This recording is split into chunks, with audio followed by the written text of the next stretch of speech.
come out and play. Here comes a brand new flavor, yeah. Time for new flavor. Here comes a brand new. Here comes a brand new. Here comes a brand new flavor, yeah. Flavor, yeah. Flavor. Here comes a brand new. Here comes a brand new flavor, yeah. Time for new flavor, yeah. I'm just kicking new flavor in your ear. Flavor, yeah. Flavor, yeah. Flavor, yeah. Here comes a brand new flavor, yeah. Time for new flavor, yeah. I'm just kicking new flavor in your ear. Like a brand new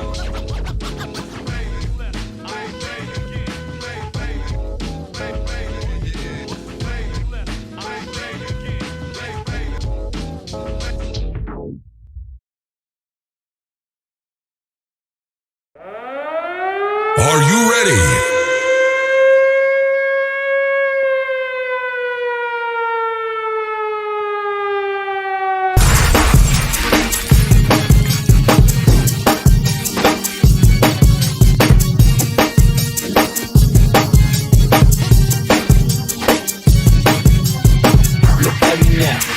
Look at me now, oh, I'm getting paper. Look at me now,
I'm in love with who I am, goddamn man.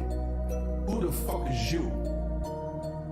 I'm in love with who I am, goddamn man. Who the fuck is you? Yep. And who the fuck is you though? You fake, so you know that. Now I call you pseudo, when you know placebo. We know I'm the great Bambino. Better than that motherfucking El Nino. Hottest jalapeno. I'm the heavyweight, like a sumo. Doing judo. Check the memo, kiddo, while I riddled on this table. Simple little diddle to this paradiddle. You don't wiggle jiggle to my instrumental. 4 fingers, 1 thumb, and you can get the middle. Check it, check my format. I attack your habitat, shit on your doormat with this hazmat, and I finish them Mortal Kombat. Get over here. Scorpion, fold them up accordion. Your future's looking bleak. Don't sweat this technique, this unique mystique. I'm in love with who I am, goddamn man. Who the fuck is you? I'm in love with who I am, goddamn man. Who the fuck is you? Yeah, don't tempt me. The devil sent me. Never known to do this gently, and since the devil sent me. My insane ways sent here to make waves and rearrange mainframes. Break your brains with lyrical missiles aimed at your dentals, and this'll be your fucking dismissal. See, I'm in love with who I am. But these goddamn stands keep forgetting who I am. That sadistic sick shit. Since a kid been riddled with this sickness, and get this. Yeah, I'll end this with the quickness. And don't believe me, need proof over witness. I'm right here, come and get this. And if you know what it's like to climb from the gutter, holler at me, motherfucker. I'm in love with who I am, goddamn man. Who the fuck is you? I'm in love with who I am, goddamn man.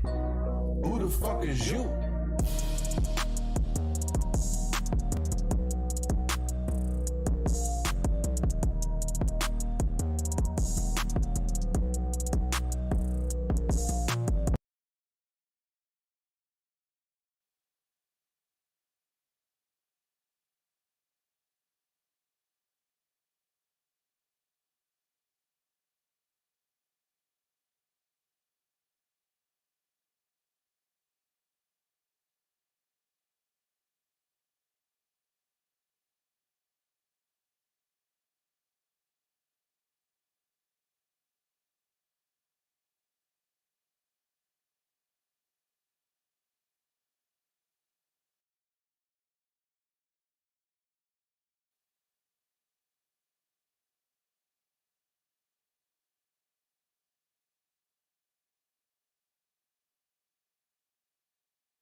Check. Anything? Goddamn motherfucking piece of fucking goddamn motherfucking shit fucking dickwad shit. Fuck. God. No, it wasn't that goddamn fucking output. Motherfucker. I hate fucking technology.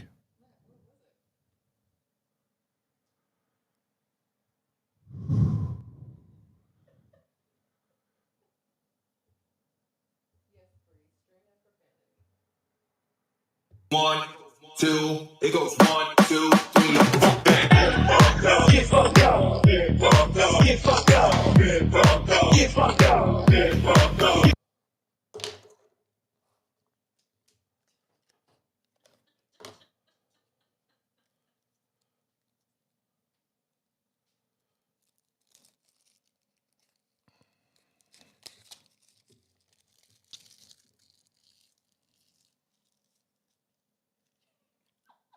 Now you're just gonna have to wait an extra second. I need a fucking cigarette.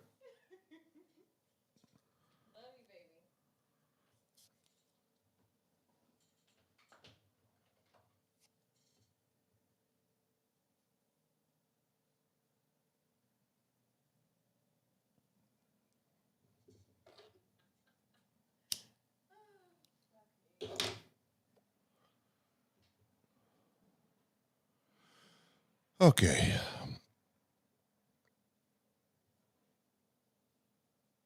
Now, where were we at? Oh, yeah, the fucking intro. Oh, what's up, everybody? Thanks for your patience. Thanks for hanging out. Welcome to The Flavor. I am Oz, and there's really only one thing in my life that actually truly genuinely gets under my skin and pisses me off. And it's when technology is supposed to be this fantastic, smart, user-friendly shit, and then it acts like fucking ass wagons that don't know how to fucking do shit the way they're fucking supposed to do shit. Motherfuckers. I love you. You know what I hate right now? Between yesterday, the day before yesterday, and today, fuck you, Windows. Fuck you, Windows.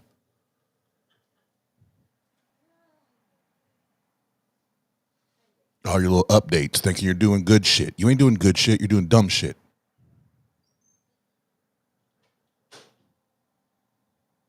All right, I'm just about done venting. My apologies. For fuck's sake.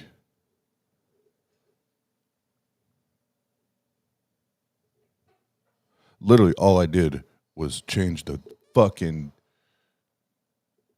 port, USB port. Change from one port to the other, and all of a sudden, bingo. Fucking stupid ass fucking shit.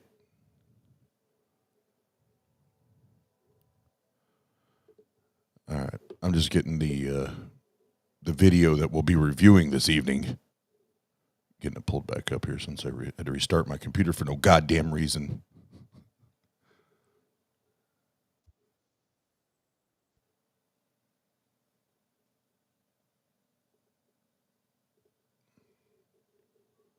How's everybody this evening, now that I'm done with my childish rant?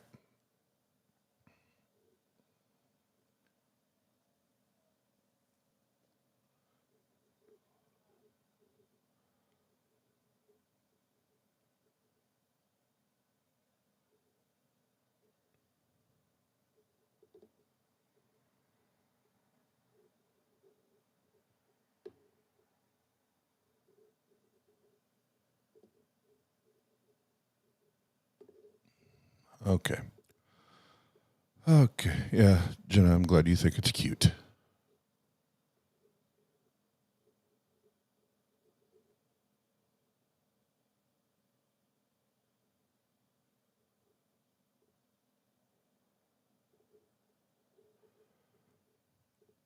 Almost there. Almost there.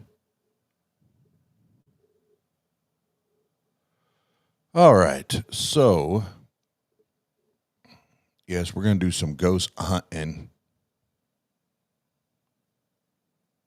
Some ghost hunting tonight. Again. Second episode. And Jenna will be joining me here shortly. But this is from the channel Paranormal Quest. These are the cockamaniacs that we watched the other night. And probably when we do these, Jen and I do these, probably be focused on this channel because they're fucking hilarious. And I think I found the one where if you didn't get to watch the last one, the two main characters on here, it's Ryan and Dave. I refer to them as Private Ryan and Deputy Dave. Deputy Dave is, we could also call him Deputy Dipshit. And if this is the episode that I think it is that we already watched, you'll see why. You'll see why I refer to him or them as such. But this is the title of this video is Our Shocking Night in America's Most Haunted Hotel.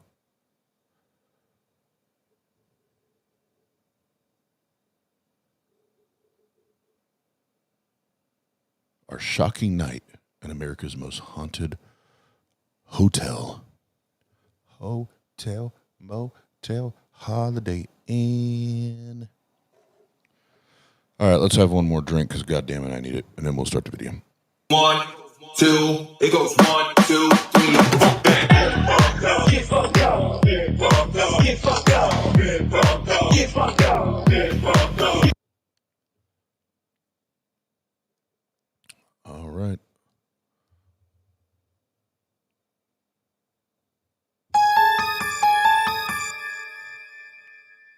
Here we go.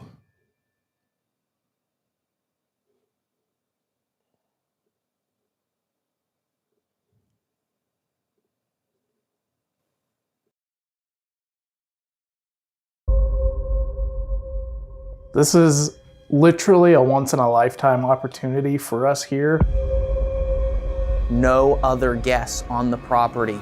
We are going to be able to turn the lights off. Crescent Hotel, Paranormal Quest. This is gonna be crazy. I cannot believe this is so creepy. One of the creepiest things I think we've seen while investigating. I don't know that anybody really ever knew how false his promises were. They had picked up 42 bodies in that time, in that short 22 months. We have the hotel empty to ourselves. Let's take advantage of it. What if we split up, like a challenge? You guys, I'm the only one down here.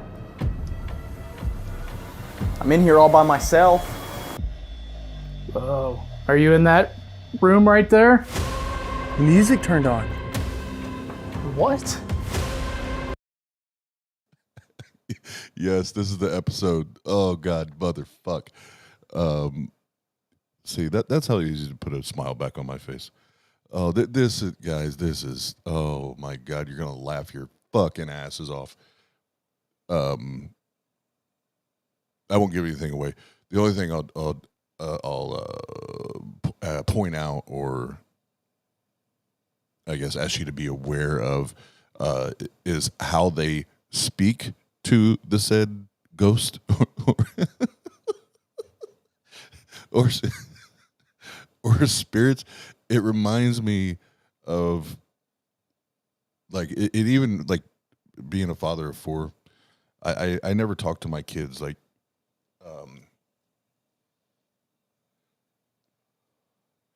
I never understood the baby talk thing. It's like, oh my god, what are you doing? Oh my god, that's so cute. Like that kind of shit. Like I never did. I don't understand it. Like that doesn't. The baby still doesn't know what the fuck you're saying. They talk to the ghost like very similar. Very similar,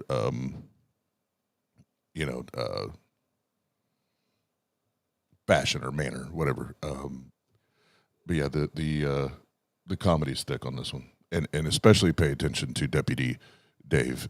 He's gold. He's gold on this one. I think I may have just heard a man say Norman. Oh, shoot. Oh.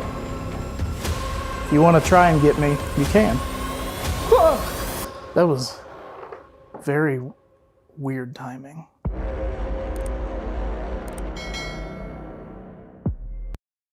They do the incredible.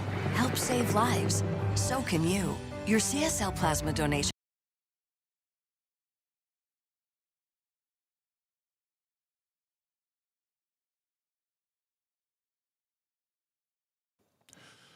Give me 1 second. I'm going to switch over to my other account. We don't have to worry about all these fucking advertisements. God damn it.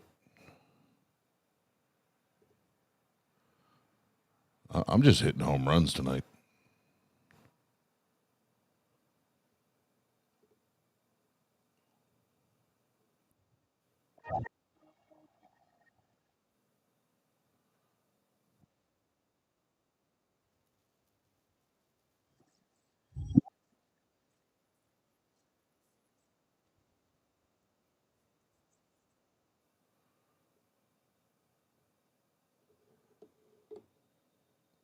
All right, let's try this motherfucker again. God damn it.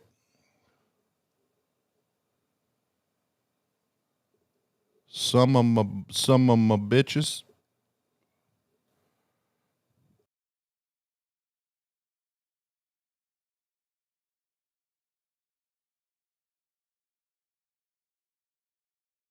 Hotel is closed for renovations, meaning no other guests on the property. We are going to be able to turn the lights off and investigate this hotel the way it deserves to be investigated. That's right, we're gonna have the whole hotel to ourselves. And no guests here to interrupt us, no lights on, nothing like that. I am beyond excited for this. I am too, and I want to learn a lot more about the history of this place to find out exactly what horrors were unleashed on this building in the years that Norman Baker owned it. So let's go find Sarah and see if she can tell us a little bit more about why the Crescent Hotel is haunted. Let's do that, but before we head down there, guys, we need your help. Let's see if we can get 7,000 thumbs up on this episode. I think we can do it. We just need your help with it. Let's do it. Crescent Hotel Paranormal Quest. This is gonna be crazy. It is, here we go. Here we go. The hotel itself was built in 1886, pretty quickly after just a couple of years of building. It was very successful until 1902. Business had kind of gone down. They sold off the hotel to the Frisco Railroad. They opened it up to the public. They ran it that way until 1908. And then they invited a Crescent College and Conservatory for young ladies up from Little Rock to join them. So it's actually a boarding school for wealthy young girls in the winter and then still open to the public in the summertime. And the college went on here until 1934, actually. It was really successful. So there was college girls here in the winter and then still people having fun in the summertime. The college had a lot of activity that came from it. We have a girl that may or may not have been with child that may have thrown herself off the 3rd-story balcony. A couple of our other hauntings that we have here, one of them is also from the college days, is a little boy named Brecky. And Brecky's really fun to play with. He's all over the hotel here, and he's been seen down here running back and forth and in our day spa area as well. Hold on.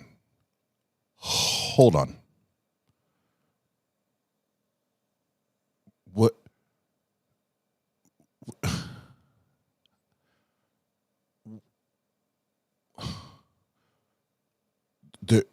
There's a little boy ghost running around that's fun to play with?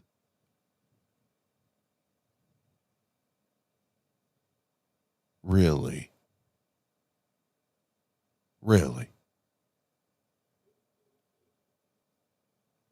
Can't wait to see the evidence for that claim.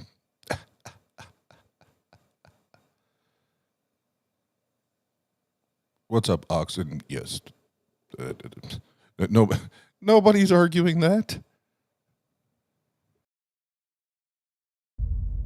And not a lot of things shake me because I've been here 4 years. I've worked in the day spa. I'm here like 50 hours a week. But a couple months back, I was giving a tour. I give a late tour that starts at 10 o'clock. And about 10:30, I'm done giving my stories for the 3rd floor. And when I was done, at the back of the hallway, I saw one of our brass luggage carts. And it's got a little girl hanging on the luggage cart. She's got a black dress with little pink roses on it. and long, dark hair just about to her shoulders. And she looked about 7 years old. But I thought to myself that my tour, which we do encourage them to take pictures and a little bit of video and see if they can catch some spirits, is going to totally think that this young girl is a spirit. And I didn't want to make her feel uncomfortable, so I didn't want to say anything up there on the 3rd floor. So I went down to the 2nd floor, I waited for my group to take all their pictures and then congregate in front of me on the 2nd floor. And after they were all settled, I said, did anybody else see that creepy girl on the 3rd floor? And I looked around and there was dead silence amongst the crowd. Nobody else had seen the little girl at the back of the hallway, just me. Well, ain't that fucking something? Ain't that fucking something? There's a group of people assembled in the same place you are, and you're the only one that saw the creepy little girl ghost on a thing?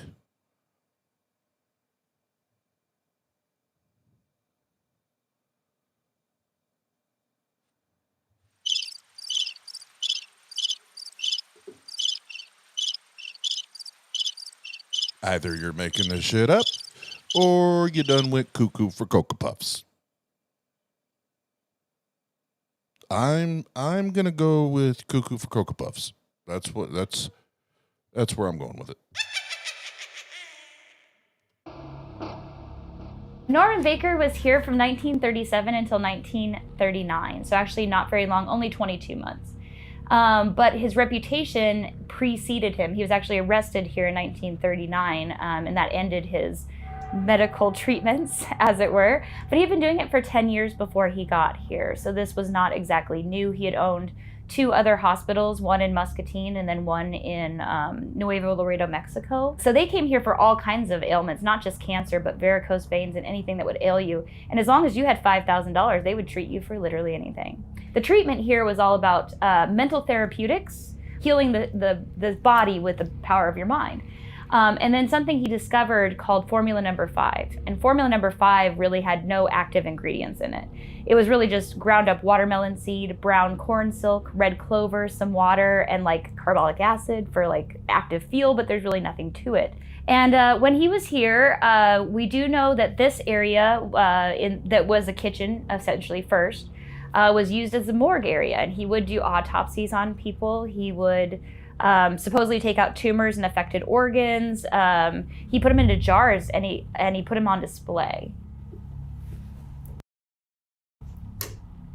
Wow. Whoa. I cannot believe this is so creepy. One of the creepiest things I think we've seen while investigating. So, well, first of all, what's up, Big Thing? Thanks for hanging out. And yes, this shit will always be hysterical. Forever and ever until God comes back for the 2nd or 3rd or 4th time, whatever it is. But I find it ironic that Miss Cuckoo for Cocoa Puffs doesn't believe in this miracle water, this woo water.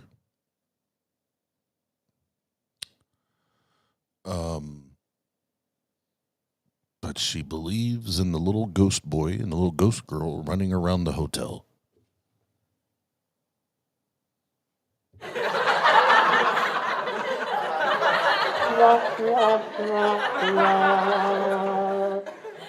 Isn't it ironic? God, I love that laugh track. It just lingers so awkwardly. 1, 2, it goes 1, 2, 3, 4, bang. Get fucked up, get fucked up, get fucked up, get fucked up, get fucked up, get fucked up. On this quest. I mean, to know that this was found buried behind the hotel. I mean, there's pictures right behind you here. You know, they found all of this stuff buried Shaggy? behind the hotel. And it was all stuff from Norman Baker, his experiments that he was performing as he was doing these treatments where he would sell people basically watermelon seeds and various other non-medical ingredients to try and cure them. And a lot of them were cancer patients, so literally tumors and things in a jar that he was doing testing on. Think of the energy that could be attached to these things that are sitting here in front of us on the shelf. I don't know that anybody really ever knew how false his promises were. I mean, as far as they were concerned, it was a treatment just like everything else. So when people were not doing so well here at the hotel, and he knew their end was coming, but he had really probably gotten all their money from them, he put them back in the pain asylum. They thought this place was a place to like do their mental therapeutics better and like concentrate on their disease. Unfortunately, that just was not what was happening.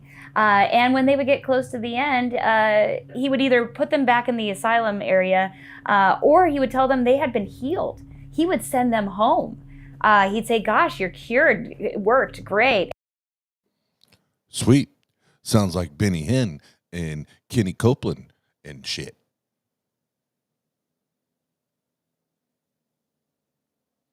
I've heard that story before. But they just showed the scene of like the restroom area, whatever, with the big tub in there. Just remember that room.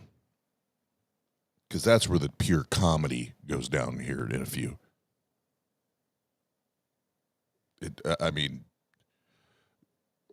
Jen and I were laughing our fucking asses off. And a lot of them would pass away on the train, or after shortly if they'd gotten home. All the casualties were not necessarily on property here as well, when it comes to Norman Baker. So, and of course, when they had to move the bodies, they did it in the middle of the night. And they'd bring them down here in our kitchen area, or the morgue area now.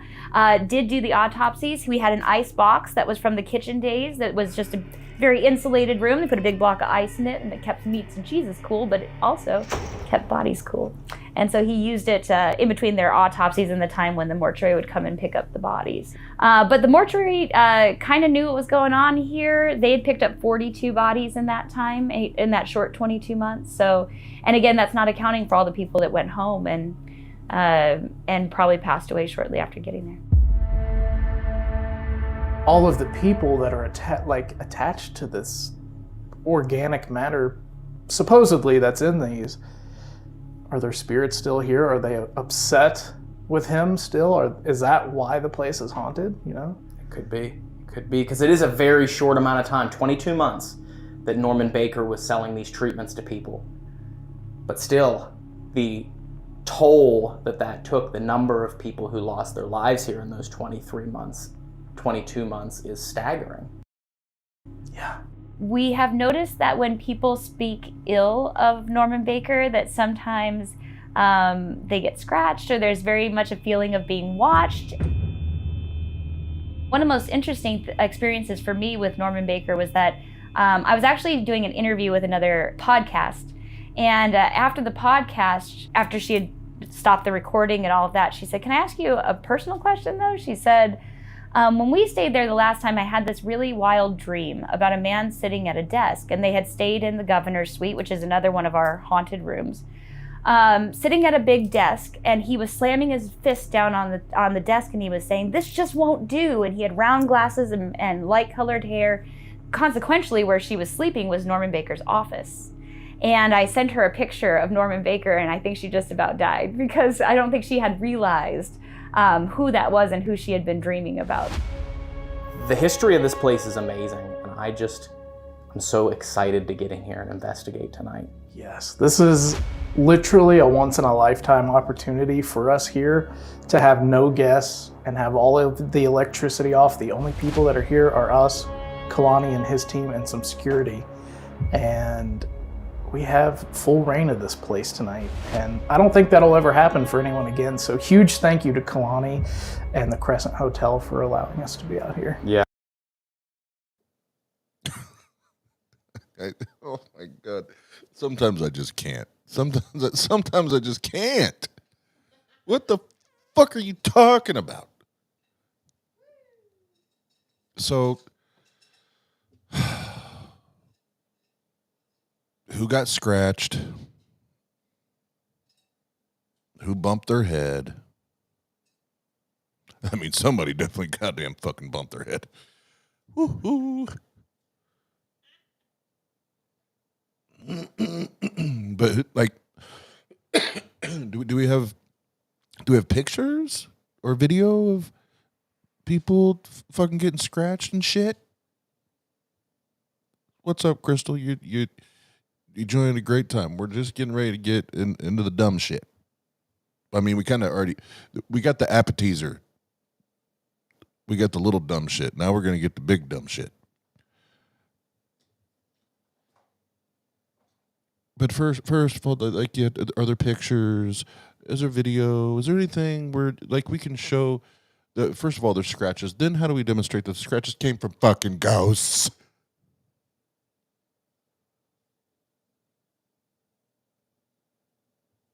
I'm going to go way out on a ghostly limb.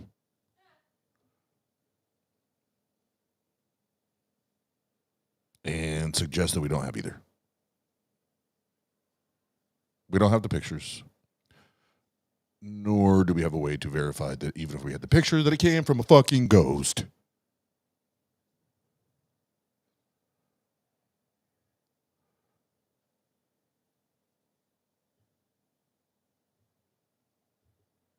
So there's that. And then this cuckoo lady talking about this lady had a dream. And she was so flabbergasted when I sent her the picture that it was the dude that did things at the hospital, whatever, and she was flabbergasted. Well, first of all, I'm sure, because you already said, like, you take people on tours. So we talked about this on the last episode, the power of suggestion. And yes, people do have dreams. And if that lady spent a whole day touring this building and all you talked about was how this dude was fucked up and was killing people and doing some crazy ass woo shit that wasn't even real woo shit. It wasn't woo like Wu-Tang. Yeah, she might have had a dream. Doesn't mean there's fucking ghosts. I know. What's up, Beck? I know you motherfuckers struggle with logic. We're here to help you. We're here to do the work of the Lord.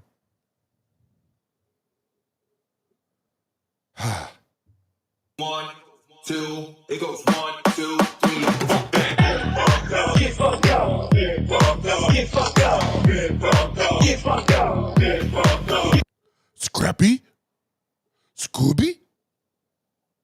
Yeah, I'm ready to investigate this place and see what it holds with the hotel completely empty. Yes, let's do it. Let's do it. That's the other thing. Why the fuck does it matter if the hotel's empty and if the electricity's off? I mean, the ghosts are real, aren't they? They're real, and they're real regardless. Or if it's like the electricity is on, they travel through a portal to another place. And if there's other people there other than you, they travel to a different portal to a different place and haunt other people at other places. Huh?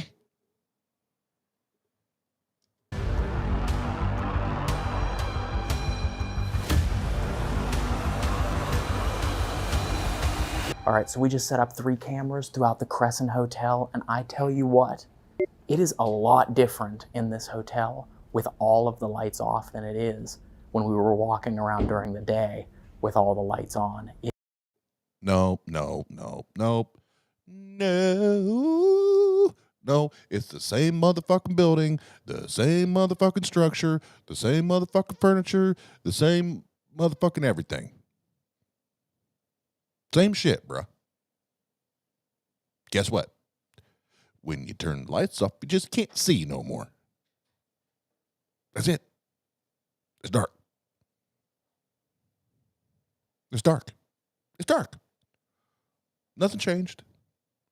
Still the same fucking place.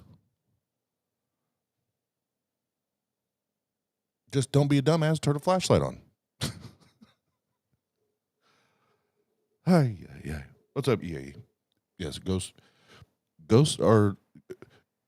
and Jesus share one thing in common. They're not real. It is creepy. And it's even creepier knowing that there are no other guests in the hotel but us. Tonight, of course, we're here with Kalani Ghost Hunter, his wife Savannah. We're here with Becky Galentine, and then it's us. So the five of us and some of the tour guides and staff are the only ones in the building tonight. So this is a very cool opportunity, but we have a camera set up in the pain ward, which is where Norman Baker would take his patients to when he knew that they were dying. He would. Sorry to keep stopping. So this is the room I was talking about earlier. Just remember this room. So it's like a bedroom / suite type thing. So there's the bed. You see a little like sofa, love sofa, whatever. On the other side of that wall or whatever is like a tub / jacuzzi tub. Just remember this room. There's a lot of comedy coming at you. A lot of comedy coming at you in this little room. Would take them to that area pretty much for them to die. There's a lot of paranormal activity seen and reported in that area. We have another camera set up in Norman Baker's penthouse. It's an area that is also known to have some paranormal activity, but that is where Norman Baker would have come up with the majority of his plans. That's where his scheming would have happened, and who knows what energy is trapped in that penthouse from the years of him living there when he was doing this atrocious and awful thing by running a hospital, a fake hospital, out of this hotel. And we have a camera on the second floor pointing down the hallway. You can see a lot of those doors of the hotel rooms. But also, this is again where people have seen apparitions. People have seen shadow figures in this hallway, and even seen. I love it when I hear them call other things fake. I giggle a little bit. I chuckle a little bit when they talk about something being fake. Seen the spirit of a child walking around. So who knows what we'll capture, who knows what we will get when this hotel is empty and the cameras are rolling. So are you ready for abandonment, Dave? You ready to leave and go get dinner? Yes, I am. Let's see what these cameras pick up while we're. Okay, for those, because and the more we do these, you guys will be, more familiar with their lingo, but just so you kind of know what they mean by, because some episodes they do a decent job of kind of describing or telling you what they're doing, others they don't. So in case they don't hear them, that way I don't forget to come back and fill in the gaps. So this abandonment period, so they're gonna like set up their little cameras and Ghostbuster toys. I meant devices. Like what was it, the Echo Blaster 3000 or what the fuck ever, a little trap thing. You sit down and you stomp your foot on it, opens up, sucks all the ghosts in. I'm kidding. That's all Ghostbuster shit. No, they do have all these little devices. And then this one, you didn't get to see it in the last one we did, but in this one, you'll get to see and hear the radio frequency thing, fucker shit, whatever it is, where it goes, and then the ghost talks, oh shit, I'm dead. Leave now. Ectoplasm, yes, thank you. But they also have this really cool feature. Groundbreaking, earth-shattering in the world of paranormal. They have ghost tube, motherfuckers. They have ghost tube, motherfuckers. And that's all I'm going to tell you. Wait till you hear it. It's redefining. It's redefining paranormal research as we know it today.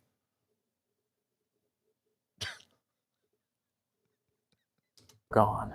Let's do it.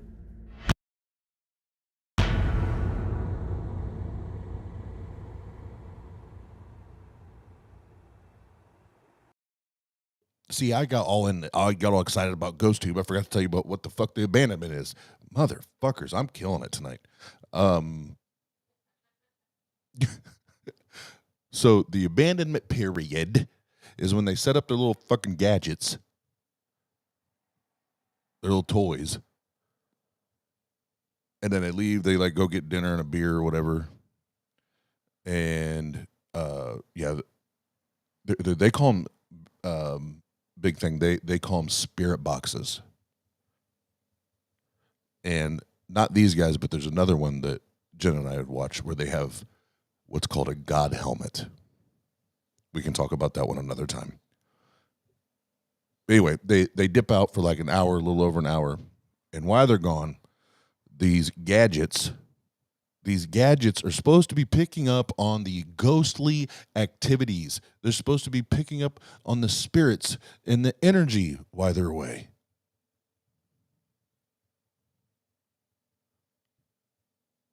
So that's what happens. And when they come back, it's pure comedy. What's up, Pat? Good to see you. As always.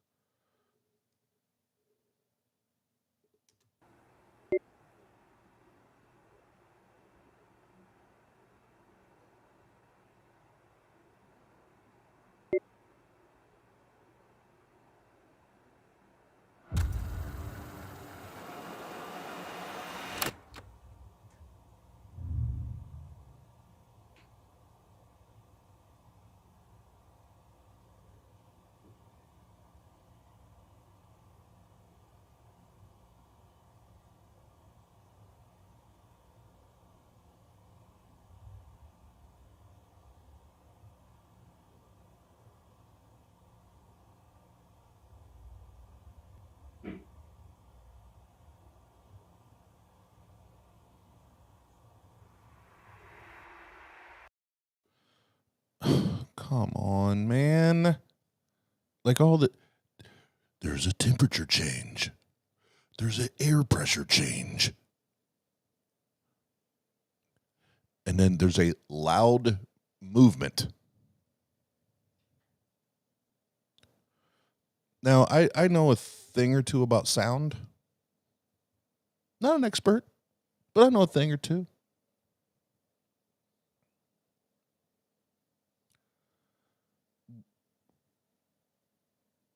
What's a loud movement? Because, like, I could move right now and not make a goddamn sound.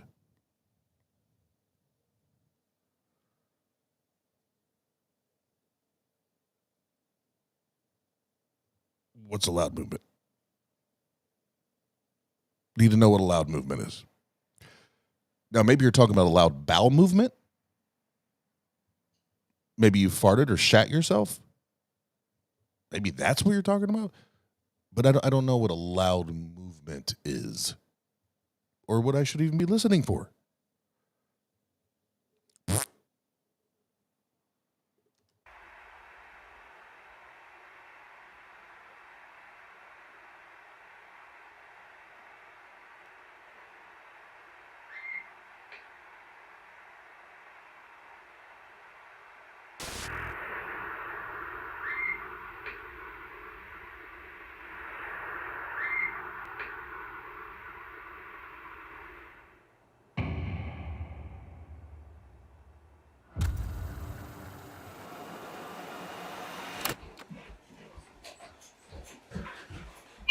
Paranormal quest again, setting off emotional mark.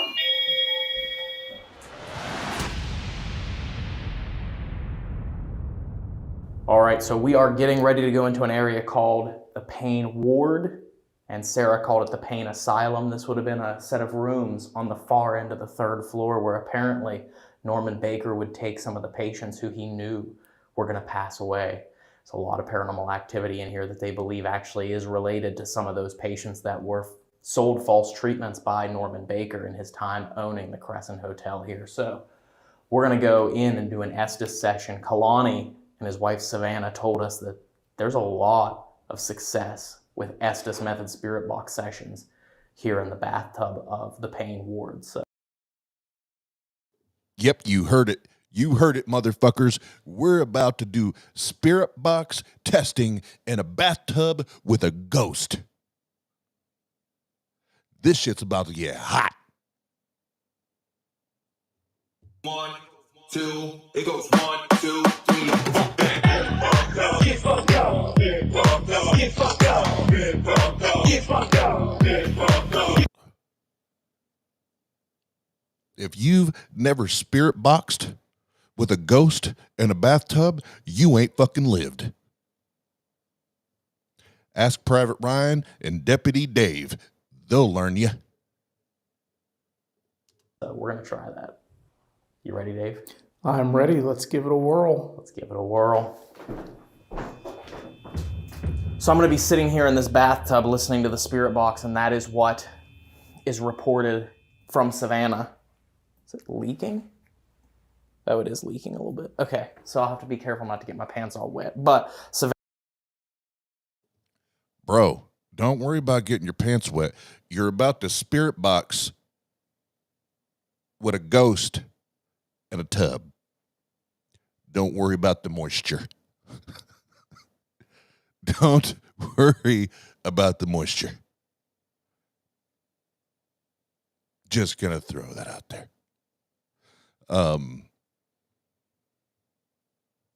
And another thing with the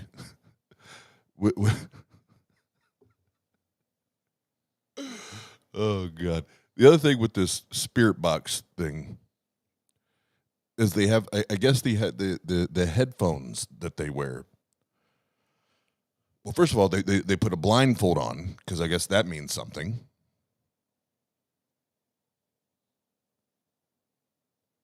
Whatever.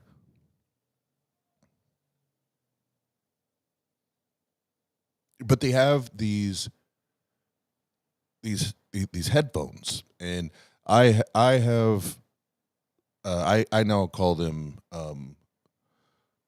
Ghost by Dre instead of Beats by Dre. Ghost by Dre, because supposedly these headphones are designed and manufactured specifically to enable one to hear the ghost speaking through the spirit box, whether you're in a tub, a dungeon, an attic, wherever. Get ready.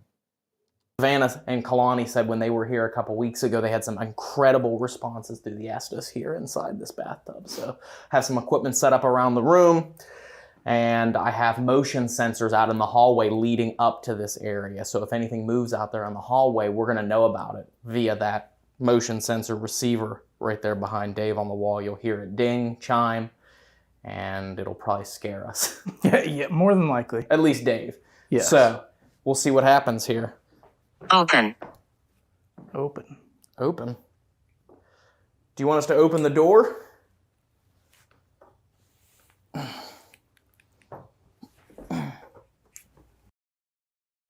Okay. Let's see. I'm getting excited. Now I'm getting excited. So the little thing you see down on their screen in the bottom left-hand corner, that is ghost tubes like meter, like where where the sound waves start hitting when the ghosts start talking. But I want you to pay very close attention. Who or what fucking ghost tube sounds like? Just pay attention. But this is ghost tube, guys. This is we've changed the landscape. We've changed the motherfucking landscape of paranormal fucking research. And we get to witness it. We get to witness it. There were not even eyewitness accounts for Jesus. We get to witness and hear ghosts fucking speak.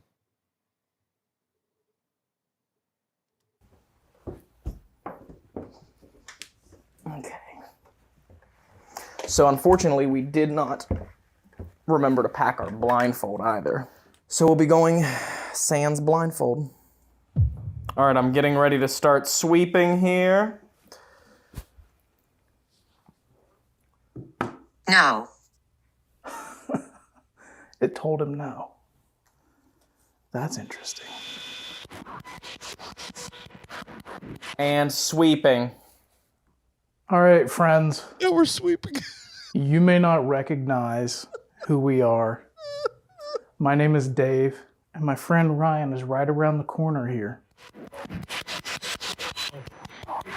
Sound like a man said go. We've come all the way from Pittsburgh here to speak with you tonight.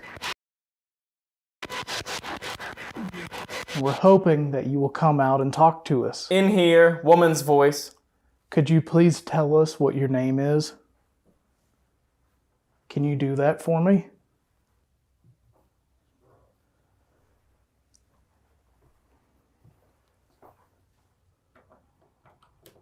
Lost. You're lost? It's fucking Siri. It's fucking Siri.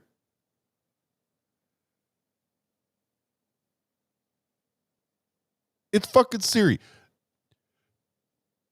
God damn it, Siri.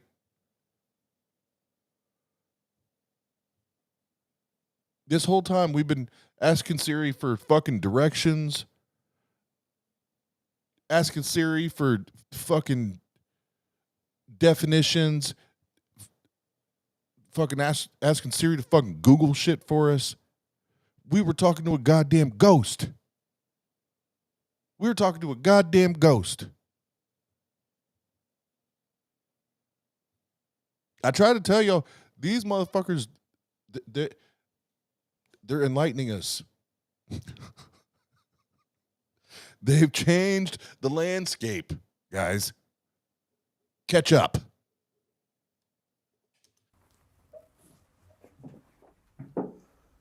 What happened that you're lost?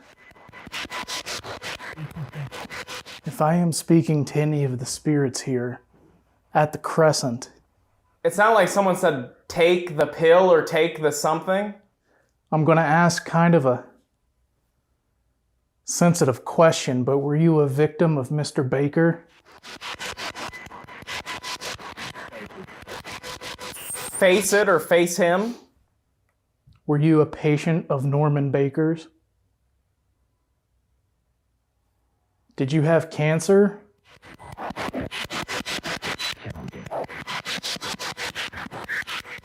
Ooh, that was a very creepy, deep voice. Couldn't make it out, it was so guttural. Norman, is that you? It was so guttural. It was so guttural. Oh my God. Oh fuck. These some characters, as my grandpa would have said, R.I.P. These some characters. But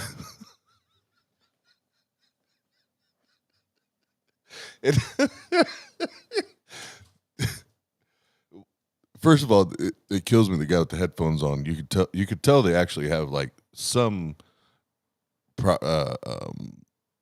like noise cancellation properties because the motherfucker's yelling.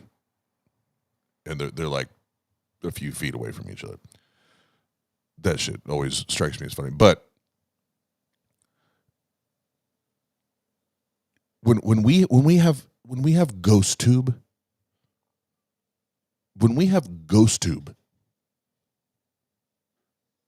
where Siri, the ghostly Siri itself, can speak to us very, very clearly, very concisely. Why the fuck are we still using the AM FM radio dial with the motherfucker in the bathtub? Face it. God, oh shit, I'm dead. Like, why are we doing? Like, just throw that. Like, that's done now. Go put that in the ghost museum. Be done with it and understand that now Siri is either a ghost or speaks on the behalf of all ghosts. And leave that fucking AM FM radio dial shit in the garbage.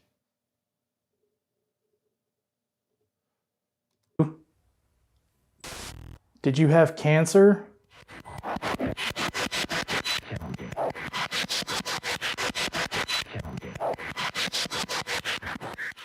Norman, you may have tricked and conned a lot of people in your life. But you're not going to be able to do that anymore. Do you understand that? Oh, shit. I think I may have just heard a man say Norman, but I could be wrong. What is it about Norman? Norman, why were you the way that you were? Why did you trick all of these innocent people? I can't. Deputy Dave's on duty. Why were you the way that you were? Why are you the way you are? Ghost? Why were you the way you were? The questions that they ask this particular ghost, like, fucking kills me.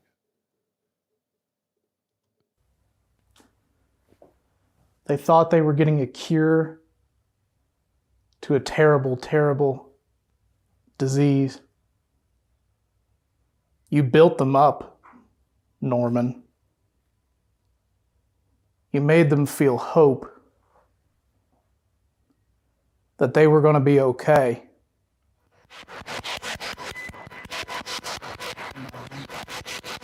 In my room.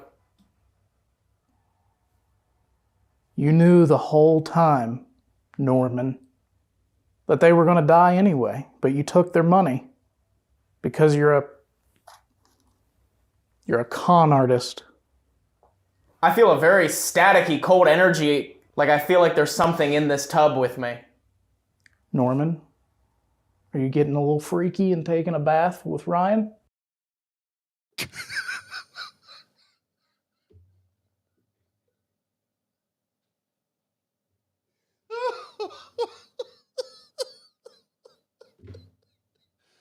Oh, God.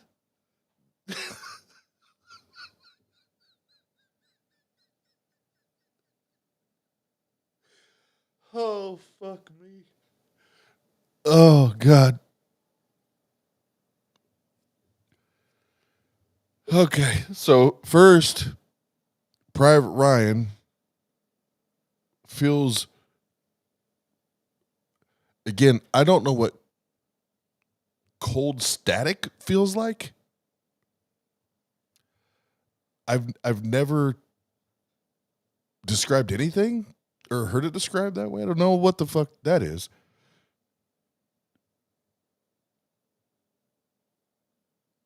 But again, look, Deputy Dave delivers the gold, the comedy. Are you getting freaky with Ryan in the tub?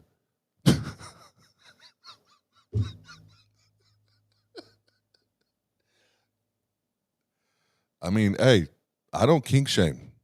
I do not kink shame. If y'all into getting the tubs with the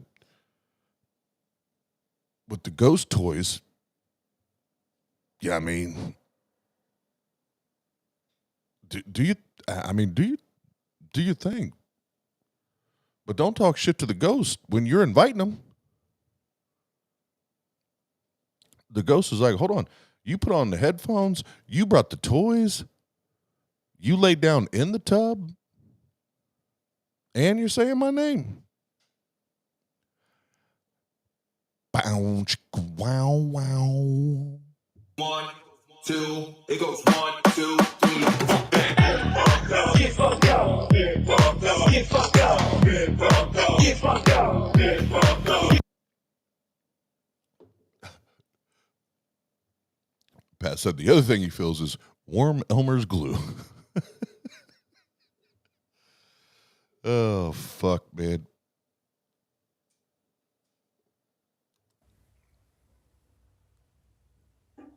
They're here.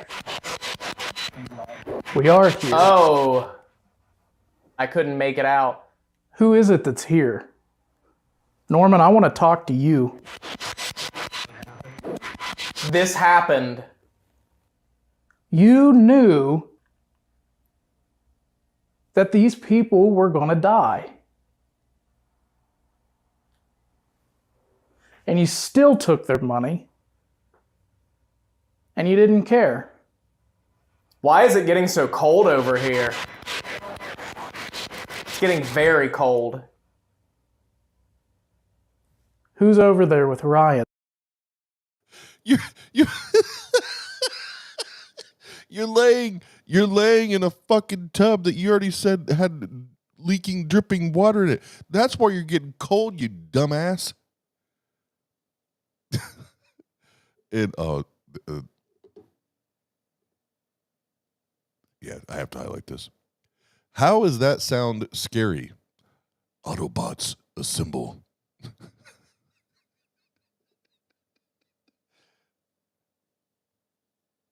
But I love the way Deputy Dave talks to this ghost. Like, it's one of those things. It's like, I could tell that you talk to this figment of your imagination this way, but I can already tell you're the type of dude, like, you wouldn't actually talk. Like, you wouldn't talk to me like this. You wouldn't have this tone and this, like, condescension.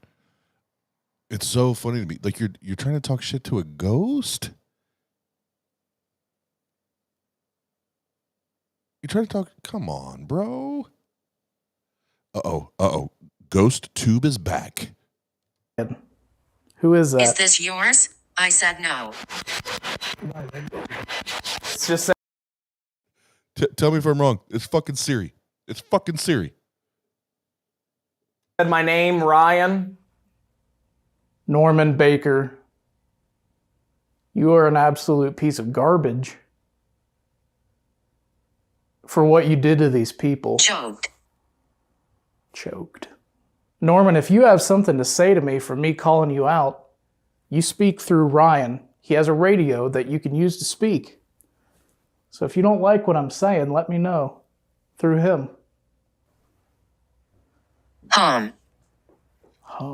Holla at your boy. Not. What provoked you, Norman? Something about a bribe?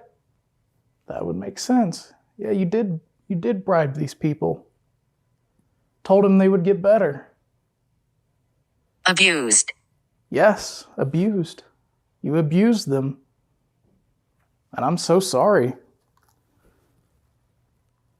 that happened to you folks. If you're here, you can also give me your responses through Ryan. Get him. If you want to try and get me, you can.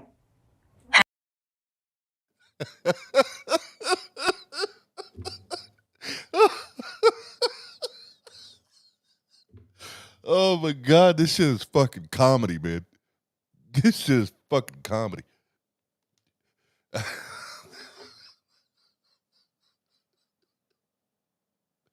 If you want to come and get me, you can. I'm right here, you little freaky ghost. You little freaky deaky ghost. Oh my God. Thank you, Deputy Dave. You make me smile. You make me smile. Hammer. Yes. You want to get me with a hammer, Norman? You want to try and hit me with a hammer?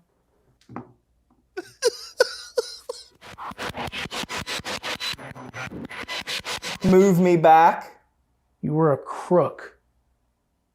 And that's all the time that I'm going to give you in here, Norman. You don't deserve anything. I'm only speaking to the people who fell to the mercy of Norman. Man's voice, a lot louder, but couldn't quite make it out very fast. So I am sorry to all of you. And if I seem a little worked up, I'm not angry at any of you. It's Norman that I'm angry at. So please come through the radio there. No. You don't have to. I'm just asking nicely if you'd like to come through the radio and tell your story. How old were you? Can you tell me that?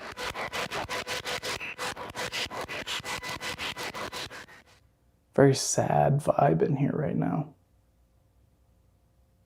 It's disgusting what happened here. Absolutely atrocious. If you passed away in this room... Smile. Thank you, I will smile. Closer. I know I said I was sad, so I will smile. And yes, if you want to come closer, if that's you actually saying that to me, you can. If you want to stand right here, you can stand right beside me if you want. And we can talk. Would you like that? Someone to talk to? The voices have become very infrequent, and that feeling that I had of someone being beside me is not there anymore. That's quite strange because I told Norman I wasn't going to have anything to do with him anymore. And since then, the voices have slowed down. The feeling has gone away, like Ryan said.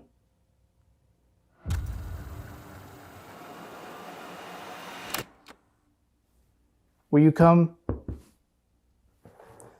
sit beside me here on the couch? Can you do that? Oh, this part, guys, this is fucking hilarious. This is fucking hilarious. We're going to invite the ghost to come sit next to us.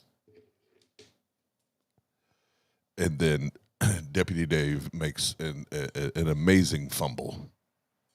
An amazing fumble.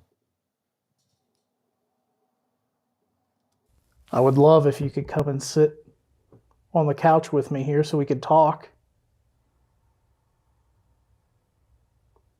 Greetings. I'm happy here. Whoa, what happened? Are you here? The whole tub just shook. I hit my head. What? I hit my head. Oh, you hit your head? Yeah, sorry. Are you all right? Yeah.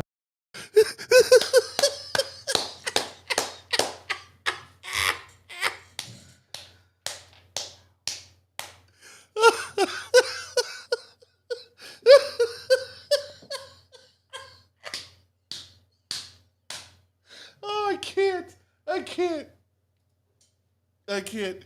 Oh, that shit is just as funny watching it again. But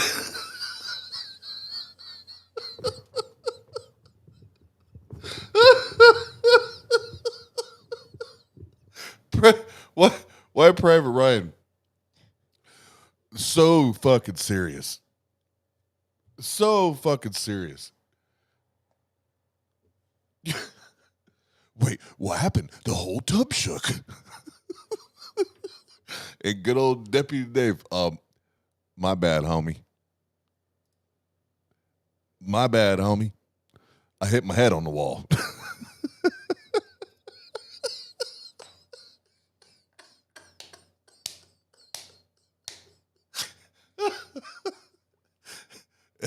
and then the ultimate follow-up.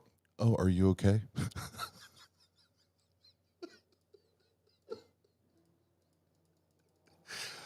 Oh, my fucking God. Oh, my God. Oh, it's gold. It's fucking gold. That was a very cool response. Okay. You scared me because the whole tub vibrated. Sorry. Well, greetings to you too. I hope you understand that I'm not here to hurt you. It is. Yes. It is cold in here, you guys. Guys, that didn't go off the whole time. Until I asked somebody to sit beside me. Thank you for coming and sitting beside me. Guys. I know I'm asking a lot of questions. Light. Yeah, my light here can see you if you sit down here beside me. Can you show me your spirit light? Whew, okay, I'm having trouble concentrating now. I've been in too long. Dude, this is crazy. What? I sat down here on the couch. I don't know. I sat down here on the couch. Yeah. And I said, can you come over here and sit down with me? Yes, I'll pause because I haven't done a lot of it tonight, but I draw very, very close parallels to these ideas, these really, really bad ideas, as theists hold. And yes, I wish I had a time machine and I could review the dumbassery, which is burning bushes and, Muhammad traveling to the moon on an ass. God damn it, that would be fucking beautiful.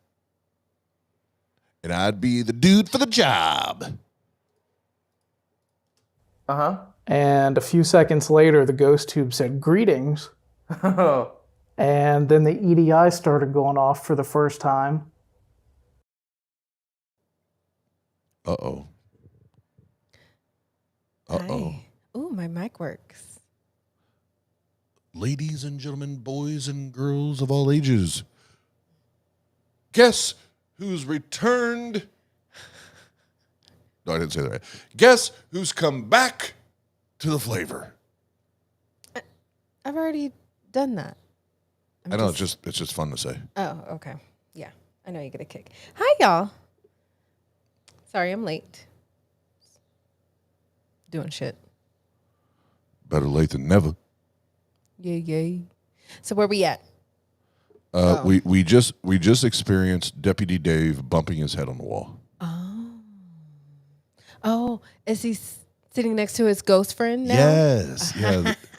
They're having Dr. Phil cuddle time on the couch. Oh, that's cute. This is the romantic scene. And this is where I'll do the Dr. Phil. Are you stupid or something? Yeah. Are you stupid or something?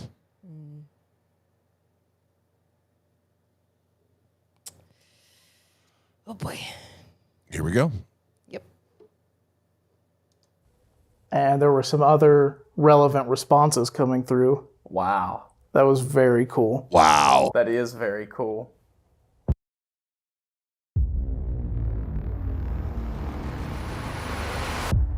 Dave, we just finished up in the pain asylum, the pain ward, and I think it'd be really cool if we tried something completely different on this one. We have the hotel empty to ourselves. Let's take advantage of it. Okay. What if we split up, like a challenge?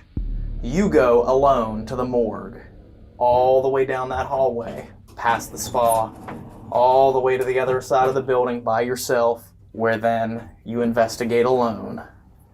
While you're doing that, I'll take a camera of my own, and I'll go up to the penthouse, the home of Norman Baker when he lived here and had the hospital. So, no way, you would not.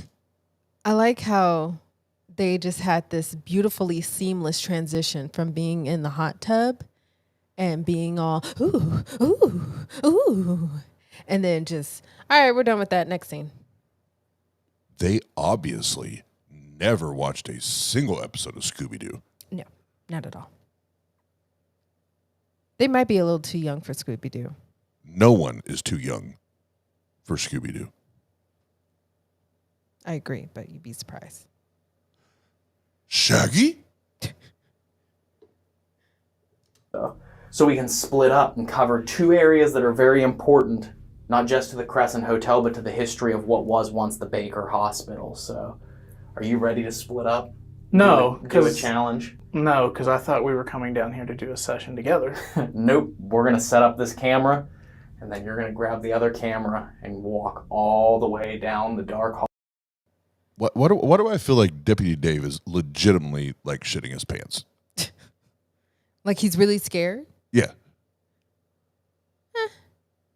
Because remember, he's the one. I don't think it's on this episode, but one of the other episodes that we watched of theirs, the motherfucker freaks the fuck out. Freaks the fuck out. Yeah. Scared to death of what? Of what? Hold on, we need sound effects for this one. Of what? His own fucking shadow.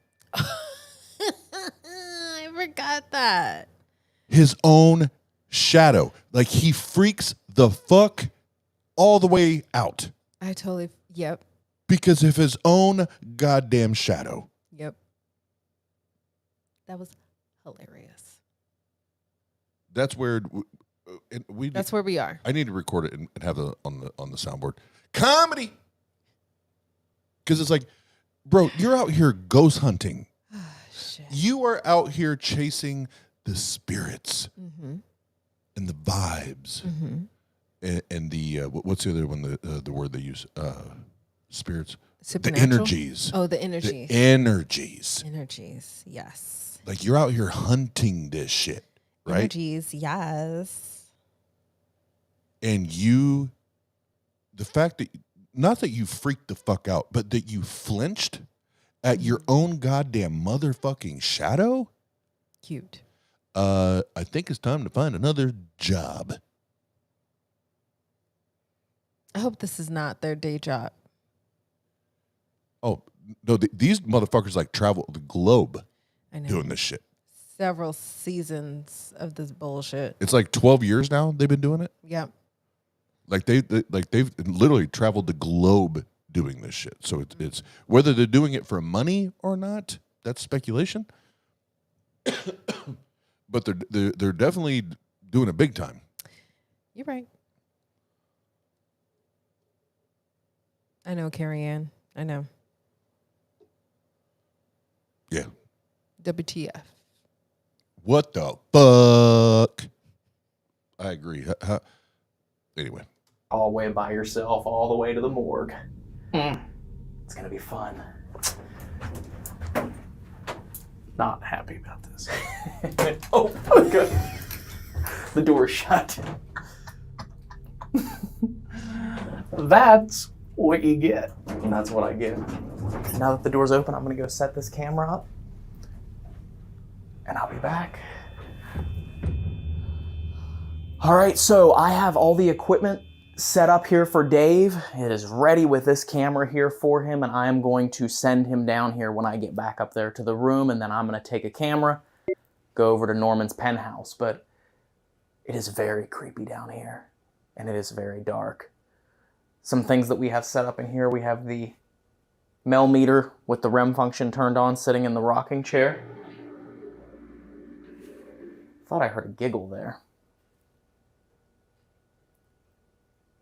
Very weird. Now, mind you, at the end of their episodes, they typically count each one as a win as paranormal investigators, right? Because of what you just saw on the screen. Possible voices. Possible voices. Loud movement. Which we already talked about. What the fuck is a loud movement? Temperature change. Temperature changes. Air pressure changes. End of the episode. Well, this was a success, guys. Thank you so much. I think we really did something here. We made changes. We helped them move on. We did good things. What did you do? You went to dinner. You spent a night at some old rundown place and then went the fuck back home. Yeah, and the other, when it comes to the noises, and again, we said this in the first episode, and I know most of us here anyway, we're even before we throw the word atheist out there, we're skeptics. Like we're going to ask all the questions. When you're in a building, home, hospital, hotel, what the fuck ever it is, was, and currently is today, when it's like 100 years old, 150, 200-year-old fucking structure, guess what's going to happen? Weird noises. Weird motherfucking noises. Creaky ass boards and shit. Old dungeons and fuck. You know, it could possibly be, you know, insects or rodents making those noises. It's a possibility, definitely, that it's, you know, a fucking rodent crawling around, hissing and making loud movement. No, listen, Linda, listen. These, you're not Linda. I wasn't. That was not aimed at you. I'm talking about these two fuck sticks. If these ghosts were real and they have these checkered pasts that you suggested, like they're just killing motherfuckers. Sure. Right? And now they have supernatural capabilities where you can't see them. Definitely. You don't know where they're at in the room because half the time, one motherfucker's on the third floor, the other motherfucker's down in the dungeon, but y'all both motherfuckers talking to the same motherfucker at the same goddamn time. Is that you, Norman? So if that's the case, and they really had this checkered past, and they could actually impact reality that we live in, sure. You dead, bruh. You dead. Like out. It's done. You done dead, dog. Done dead. You should have listened, Linda. Should have listened, Linda. REM pod right over here. We also have motion sensors, one set up pointing into the back room back here where the tour has a lot of different information set up, but then one also pointed into the room where there are bottles that were used to store organic specimens that Norman Baker tested on. And who knows what's attached to those. So this is going to be the perfect setup for Dave when he gets down here. So, Jenna, do you realize the gravity, the amount, the weight of the energy that's attached to these No, I mean, yes. These I can't even say it. These organic. I can say that. I can't stop laughing. I understand. These organic specimens. The energy must be huge. Oh, fuck. As huge as Donald Trump's hands. Let me go get him. It is dark. Yeah. Dick in a box. All right. I don't know what type of situation I'm getting into here. We are both going to be in a situation here, Dave. While you are downstairs in the morgue, I'm going to take a camera that I have just down here, have it staged up, and I'm going to take it up to the penthouse where Norman Baker used to live. So while you're trying to see if you can hopefully come in contact with some of the people who unfortunately lost their lives to Norman's treatment, I'm going to be up in his home trying to communicate with him alone. So, but yours is a lot further away from the rest of us. All up in his home. Yeah, and only thousands of bodies pass through there. And Bodies. Thousands. Yeah. Thousands? I think it was only like 42 that they know of. Oh. Thousands. Deputy Dave to the rescue. Deputy Dave. Deputy Dave to the rescue. Can't even get your, no. What do you call it? Can't even get your, fed facts right. Like someone fed you that information, and you say, oh, it's 1,000. Yeah, it was like 42. We had 42 bodies. I mean, granted, that was a lot still, but it wasn't thousands. We have 42 bodies. We don't. But Deputy Dave to the rescue. Now we have thousands. Way to over exaggerate. Sounds like a Christian. Huh. Apology.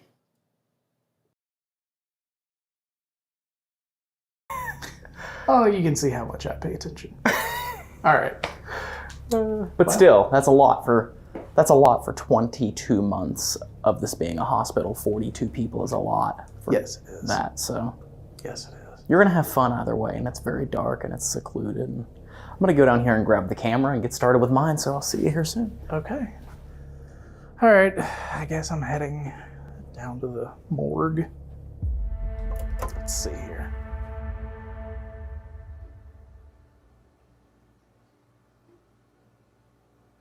All right, so I'm heading up to Norman Baker's penthouse. He lived on the top floor above the hospital.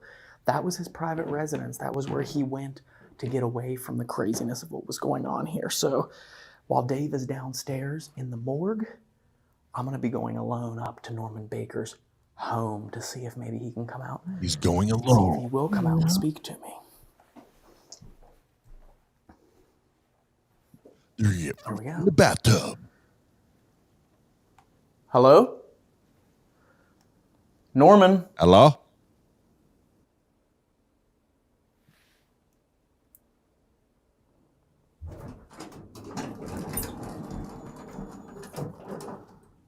Here we go.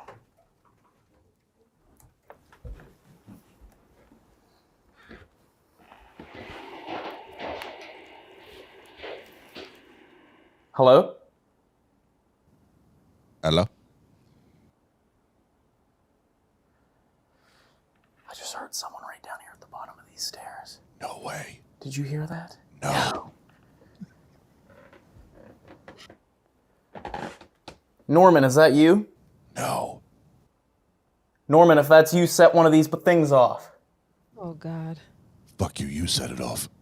Slam that door shut. You slam it shut.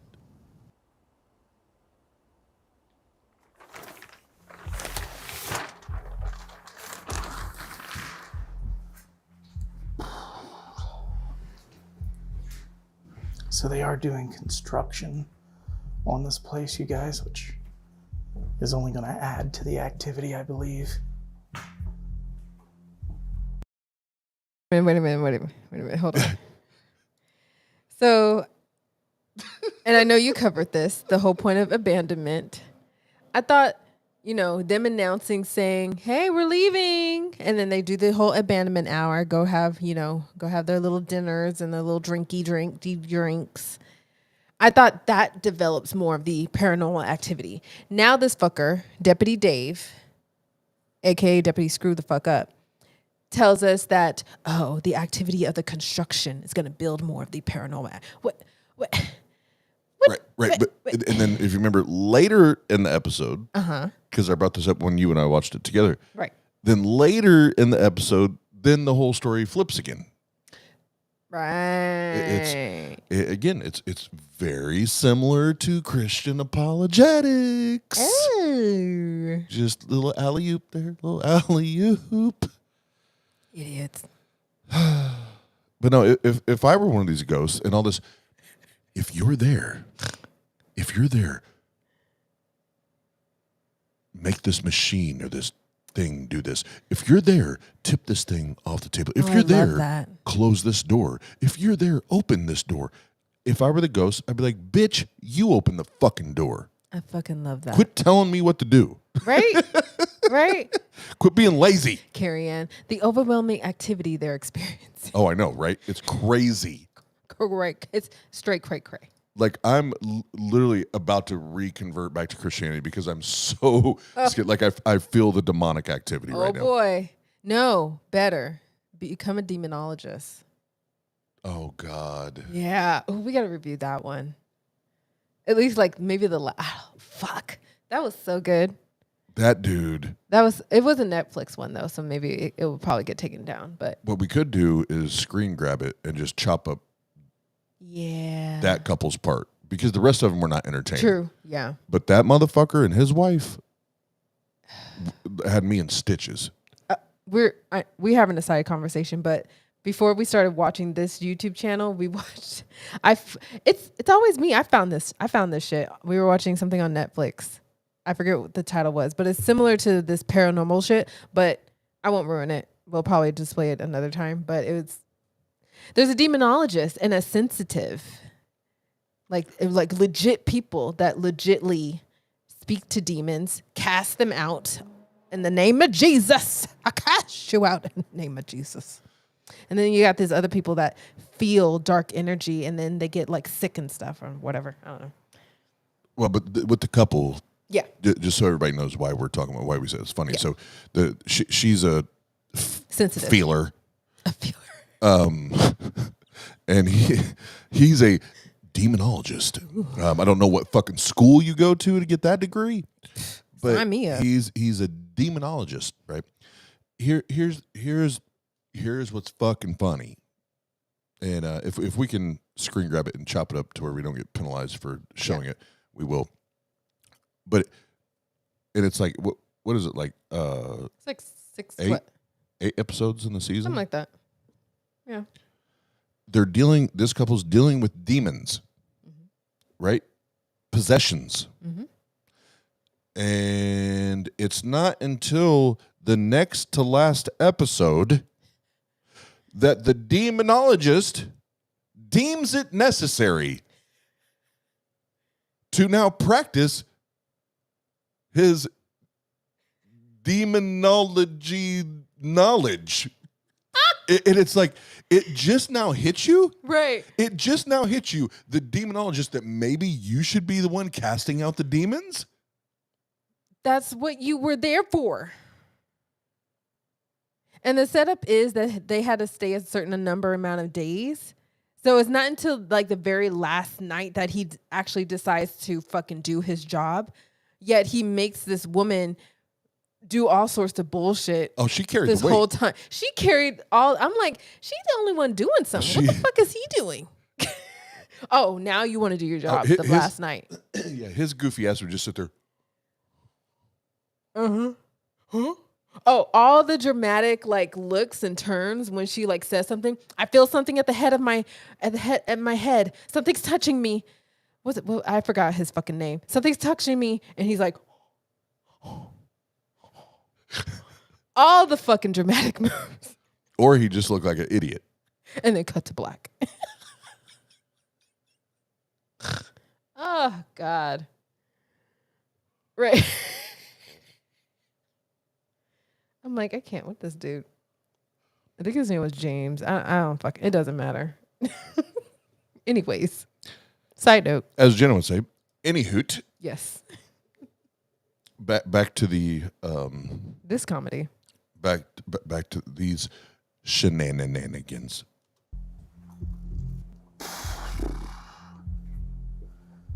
You guys, I'm the only one down here. What? Clearly. That's not true. That's not fucking true. You have all your ghost buddies down there. There are so many energies. There are so many ghosts that want to be hosts with the most, and now you just say it's you? All the energies. And there's another energy. They say you're never alone. Christ is always with you. As long as you have Christ, you're never alone. You're never alone. As long as you have Christ. Do not take Jenna and or I's word for it. Just go watch Ted. Yeah. Just go watch Ted. Ted will tell you. You're never alone. You're never alone if you have Christ in your life. Oh, okay, he's got a camera right there. Why are we whispering? Hello? Hello? Aye. What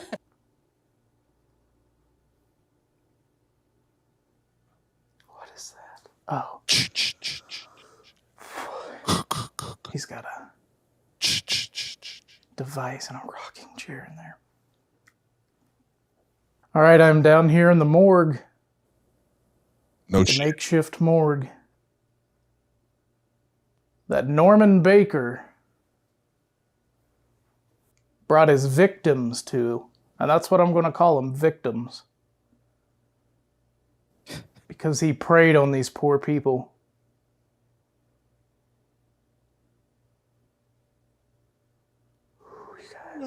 Oh, you guys. I do not like the vibe in here. Norman, are you down here?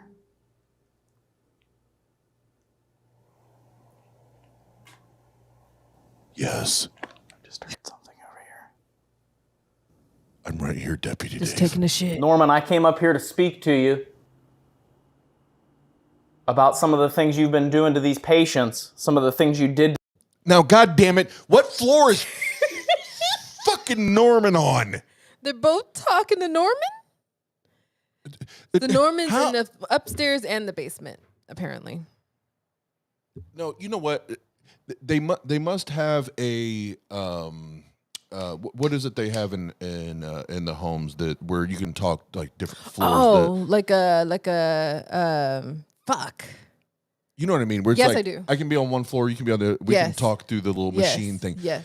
So there must be a ghost. Intercom. Thank you, Jason. Yes, there must be a ghost intercom. A ghost intercom situation happening here because how unless these ghosts are fucking omnipresent, how do we have Private Ryan all the way at the top of the building and All then we the got way up. Deputy Dumbass Dave fucking down in the cellar and they're having the same fucking conversation with the same motherfucker. I think intercoms were really standard in all these old haunted facilities because they tend to do this a lot in their episodes. One is on one floor trying to talk to the same ghost while the other is on the other floor talking to the same ghost. There's a lot of intercom systems back in the day. Yeah, I mean, 100, 150 years ago when this building was constructed. Epic technology. I know intercom systems were just hitting their peak. Hit the market like boom. Just hitting their peak as far as effectiveness, clarity of voice, Amazing. signal. I mean, just. It was huge.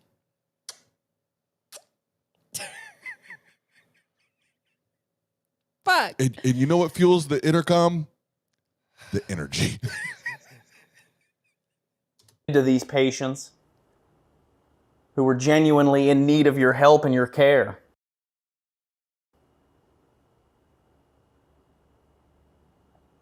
Or someone's help, at least. I'm going to set up a recorder. Okay, this is Dave. Down in the morgue. Unfortunately, by myself. Hold on. Wait. What? Wait. Hold on. Let's think about this. Deputy Dave, our friend here. He's not my friend. Our great friend He's not my friend.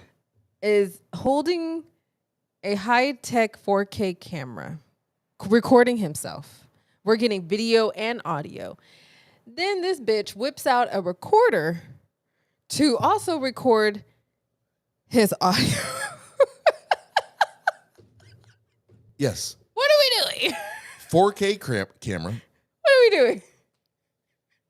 that captures great video and audio, dumbass. That's also recording. And what does Dave do? In all of his dumbassery. My recorder. Guys, I should probably pull my 1990 audio recorder out of my front pocket. Bro, you might as well just have whipped out your fucking iPhone and press sound recorder on that bitch. No, Jenna, I need to grab my 1990 recorder out of my pocket. What do you sound like? Oh, D'Angelo's grandpa. What? Because you need to remember the proteins. Fuck. Jason says you sound like Jordan Peterson. Jordan Peterson? Fuck. Oh, God. See, that's the thing. Now you come around this channel, you don't know. You need to know about the proteins in the nucleotides. Therefore, Jesus. And then the shroud thing. Crystal's laughing so hard. She says, I can't even see to type. Oh shit. And that's why when we were branded, like it's all you never know what flavor you're gonna get when you come around here. It's gonna be this for a minute. I tell you what. You just never know. Fuck me. All right, let's continue with the recorder. I have a couple devices down here.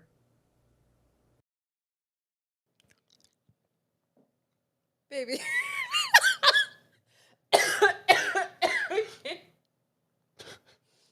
That's what she said.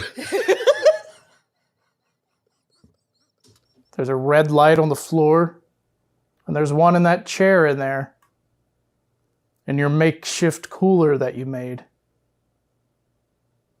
So I'd like you to try and communicate with me by using those. If you're here. Are you here? I'm gonna go upstairs.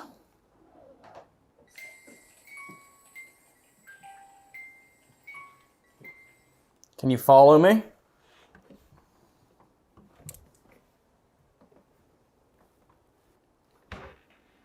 Norman. I'm in here all by myself. Want to get freaky? There's no one in here that is going to come to my aid to protect me. What up, Mikey? Not. God? Are you saying I'm not here alone? If I'm not here alone, why don't you show me that I'm not here alone? You can't handle the truth. Can you make something happen? Ask your wife. What are these things in here in these jars? What did you do? Did you experiment on people?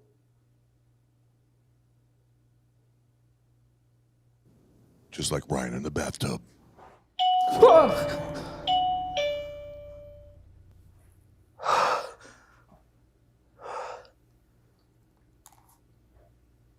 Okay, there is a motion detector.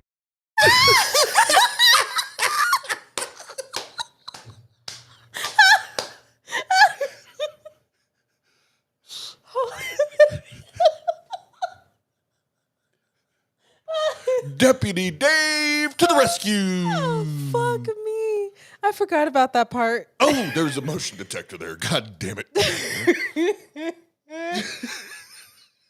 You motherfucker.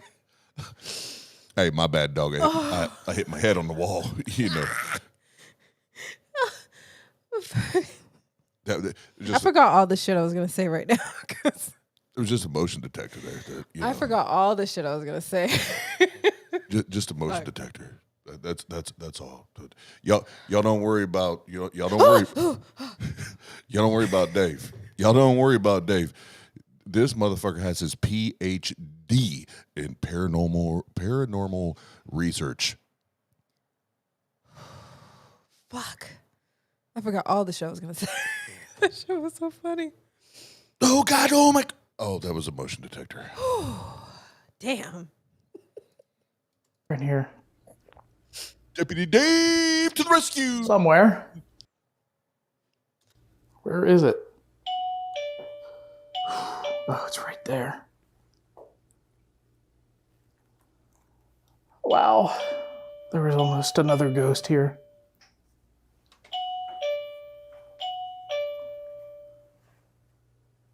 All right, Norman. You saw me get scared there.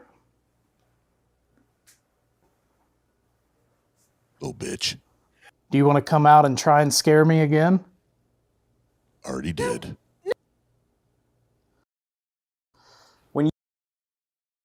You want to come out and try and scare me again? Bitch, you passed by a doorway motion detector. That was you, bro, not Norman. What? Yeah, the whole again You thing. want to try and scare me again? That was you. No, yeah, you little scaredy ass bitch.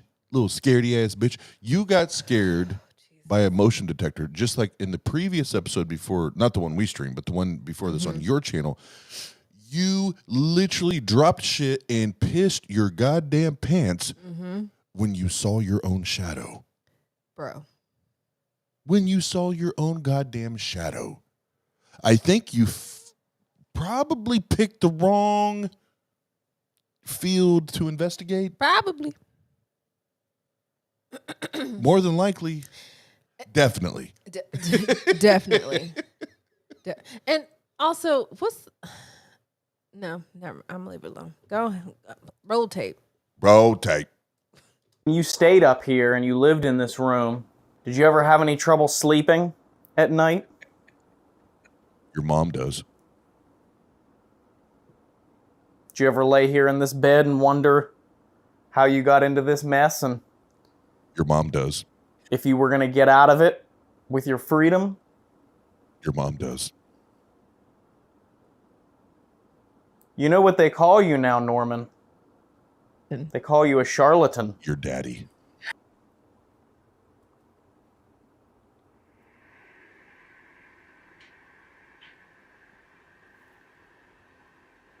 Thought I heard something, like someone walking up here. Who is that? Who's down there? Dave's daddy. Okay, so Ryan said that he left a spirit box down here on this table. So I think I want to give that a try. So that now, if you're not familiar with the spirit box, Oh boy. this is not like any other boxes that you're familiar with. Not your no box. Yeah, not the no box, not the no square. It's not even a normal like cardboard box. It's not like a box style offense like in basketball. It's not that. It's not that. And yes, Crystal, it like loud movements. These are the ways we start to experience loud movements. Or, you know, I'm trying to think of something analogous to that. Loud movements or, yeah, I can't think of something right now. But yes, this is how we get this spirit box goes poo-tang. The spirit box is how we really connect. It's how we really connect with the inner... with the energy. Oh, the energies. And that's not like ENERGY. It's the inner, INNERG. The inner G. That's what we're actually talking about. Got you. The energy. See, y'all don't understand paranormal. Keep a straight face, babe. I was doing so good. Y'all don't understand paranormal hermeneutics. No, you got it, Crystal. Energy. Yeah, the energy. You don't understand paranormal hermeneutics. But now, Deputy Dave and Private Ryan are about to learn you. What's up, John? Hey, John. Hi, Jeepa. And I'm sorry you woke up from a nightmare. I don't know if you're joking or not, but I'll hold you. Norman will hold you. Or Norman. And see if I can get anything to happen, because so far it's been very quiet, other than me scaring myself with the motion detectors. All right, Norman. I want you to use that radio over there to talk to me if you're here. Dirty bitch. Are you here? Woo!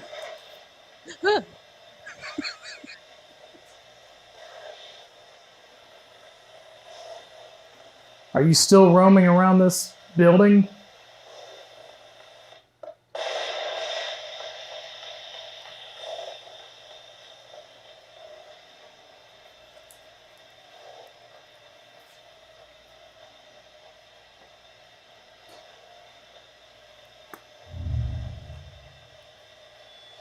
Oh.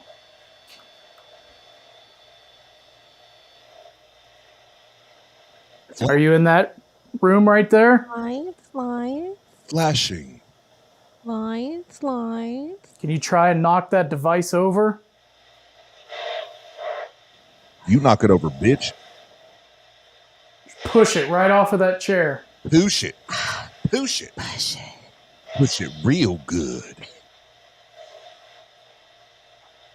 Come on now. That was very interesting. What was? I'm coming downstairs. Hold on. See, this is the shit. This is the shit these motherfuckers do. What was it? What the fuck was interesting? I got so bored that I'm filling in commentary. I'm providing commentary because I'm so fucking bored. I'm creating the entertainment to your video because it's so boring. That was interesting. He didn't. Nothing got knocked over. Nothing got pushed. Oh, that was interesting. Moving on. What? Just move it, Norman.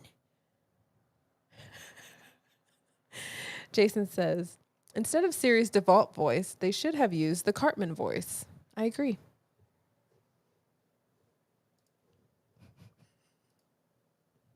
Babe, you're still upset. Yeah, he is. Don't lie to my face, Deputy fucking Dave. Don't lie to my face. Nothing was interesting. Nothing happened.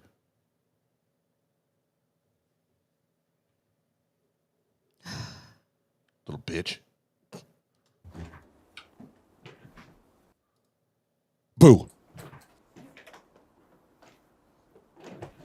I'd like to think that those that want to stay here at the hotel. John, you already missed out on that. All the Slimer and all the slime that was earlier. In now the tub? The facility has been cleared of all slime. And now at this point we're worried about Mushman coming. Ooh. We're worried about the Marshmallow Man coming. We're getting psyched up for that one. Ooh. Let's go. Those spirits that are here because they want to be, not because they have to be, because they find this place as beautiful as it actually is. Norman may not be here all the time. He didn't pass away here, that's for sure. He did live here for 22 months. But he peddled his snake oil a lot longer than that, decades. This was just one stop along a... What are we doing? Hold on. You motherfuckers did not just talk about peddling snake oil. You suck. I know you motherfuckers didn't just talk about that. Right? I didn't hear that, right? No, you did. No bullshit. Headshot.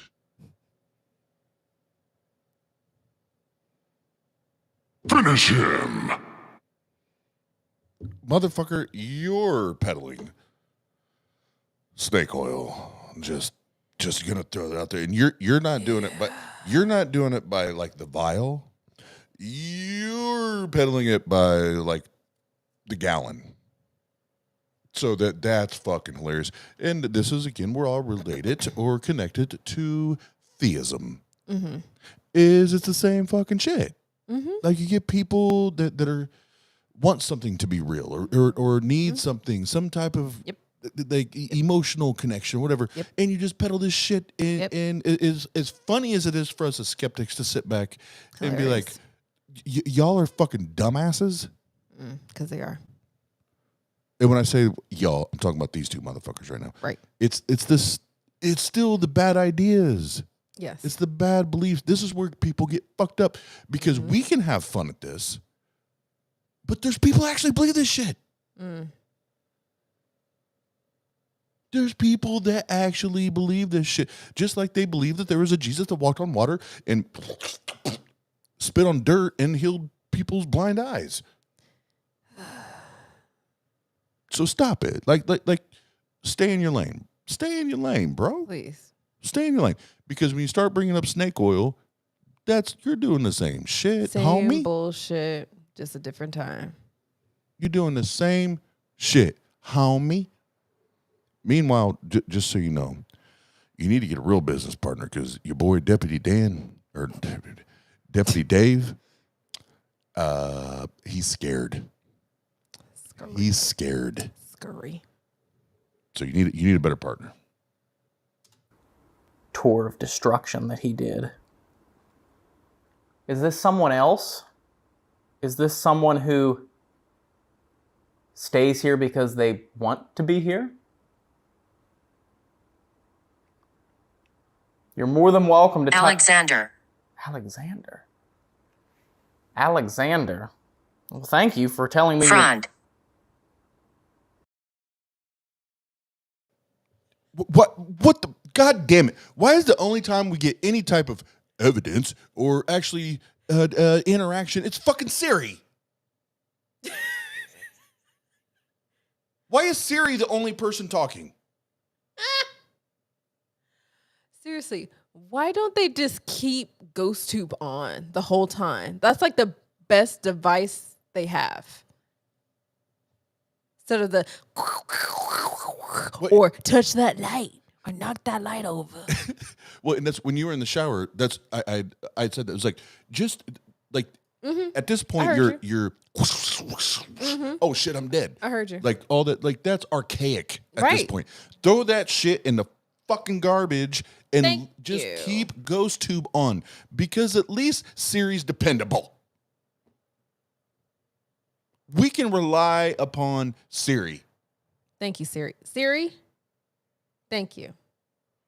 I don't think I have voice command on. Hey Siri. Oh, my shit's on mute. So, but she said hi. My screen lit up. She was like, "Yes." Oh, my Siri is set up where she got the black girl voice. Sometimes she's like, I was like, oh, girl, you got attitude. It's on mute, so I didn't hear it. But my screen lit up. Hey Siri.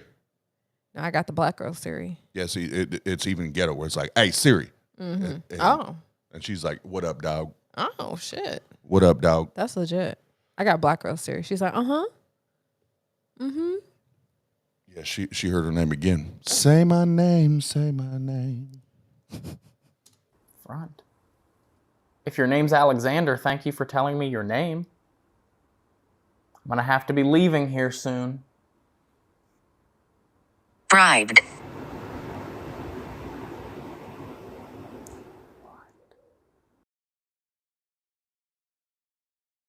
Humming or sighing? No, that's. I didn't hear what? anything. I didn't hear anything. Siri, was that humming or sighing? Wait, first of all, we have a new lead. He has a new lead. It's not Norman. It's been Alexandre. And then he's like, well, thank you for telling me your name. I got to get going soon. What? Wait, no, you got to lead. Follow the lead. No, you got to go now? Oh, it's bedtime? Summer party over? Oh, okay, bye. What the fuck? Can't even do your fake ass job right. Fake ass, motherfucking trying ass, fucking bitch ass, motherfucking scared ass. Jesus. Any hoot. Siri. Exactly. Thank you. Carry it. Response and run. Hey, Siri. Are ghosts real? Here's an answer from Wikipedia. The overwhelming consensus of science is that there is no proof that ghosts exist. Huh. Shit, Siri? Huh. Let's do that again. That was fun. That was fun. Hey, Siri. Are ghosts real?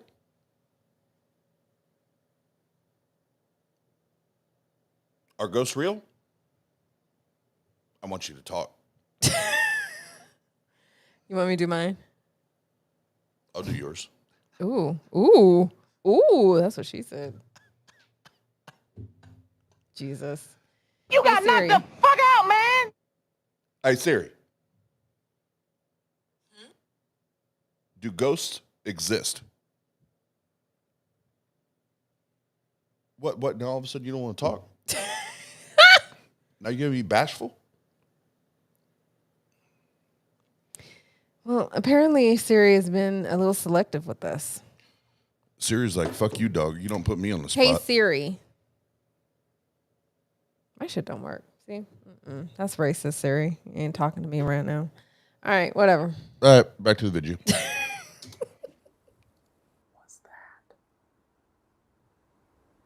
Who's on the stairs? You. What do I do? See that green light on the table? I'm colorblind. By the chairs over by the window? To the window. You touch that green light, it'll light up more colors and make some sound. The lights will turn on, and then I'll be able to know that you're here.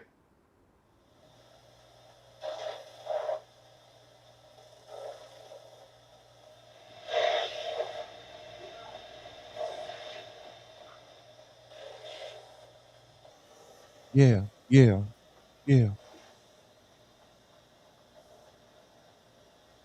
I thought I just heard somebody yell, yeah. Yeah, I was Hello? helping your mom, bro.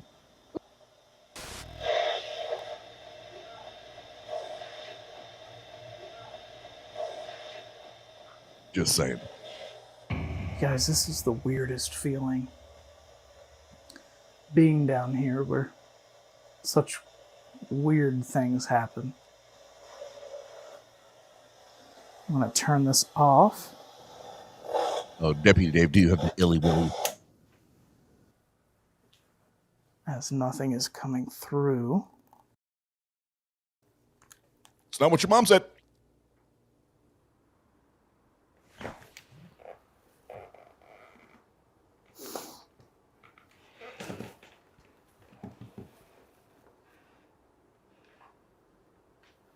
Just so you guys can see what I'm seeing down here.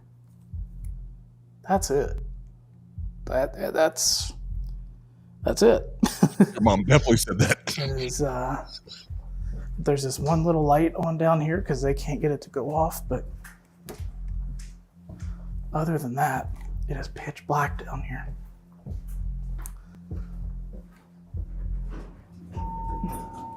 Ryan? Okay, I guess that was not right.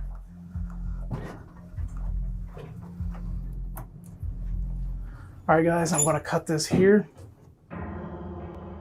We've officially outlasted security, kind of. They decided that they were going to go and turn all the lights back on, so we are finishing off the night here with the power back on in the hotel in the governor's office. And this area is a place that people have seen a lot, Kalani. Yeah, and so what's interesting in here, not only did Norman have his office in here, but so the gift shop, they actually had bulletproof glass. And they had bulletproof glass there because his office was behind here. So if anyone started open firing where he would be in his office, that bulletproof glass would protect him. Wow. But also, Brecky, the little boy that's known to run pretty much all around the hotel, him and his family stayed in these rooms as well. So sometimes people interact with Brecky, sometimes people interact with Norman. I had a really good Estes session inside of that room over there. What the fuck is an Estes? Oh, it's those sessions that they have been doing when they're blindfolded and put those earphones on. That's what they call it. Estes session. Estes session. Ecstasy. Estes session. Estes session. Esta, I'm guessing. Okay. Yep. That's what it really is. Yeah. Esta, I'm right. I'm just guessing. Right. Two things. One, we're never informed or instructed what those pretty little lights on their stupid ass devices indicate. Like, sure, they'll go off and flicker, and yeah, they have that little one that makes the little stupid ass ballerina chime box noise. You know, y'all know what I'm talking about. But they never indicate why the green lights turn yellow or red, or like what the purpose of the lights are. It's just, oh, the lights flickered. That means something's near it. There's no indication of what the lights mean. Secondly, in regards to Ryan in the last scene when he's about to leave Alexandre Who? Private Ryan. There we go. In regards to Private Ryan in the last scene when he's about to leave Alexandre and Norman, who the fuck ever he thought he was talking to, then he's like,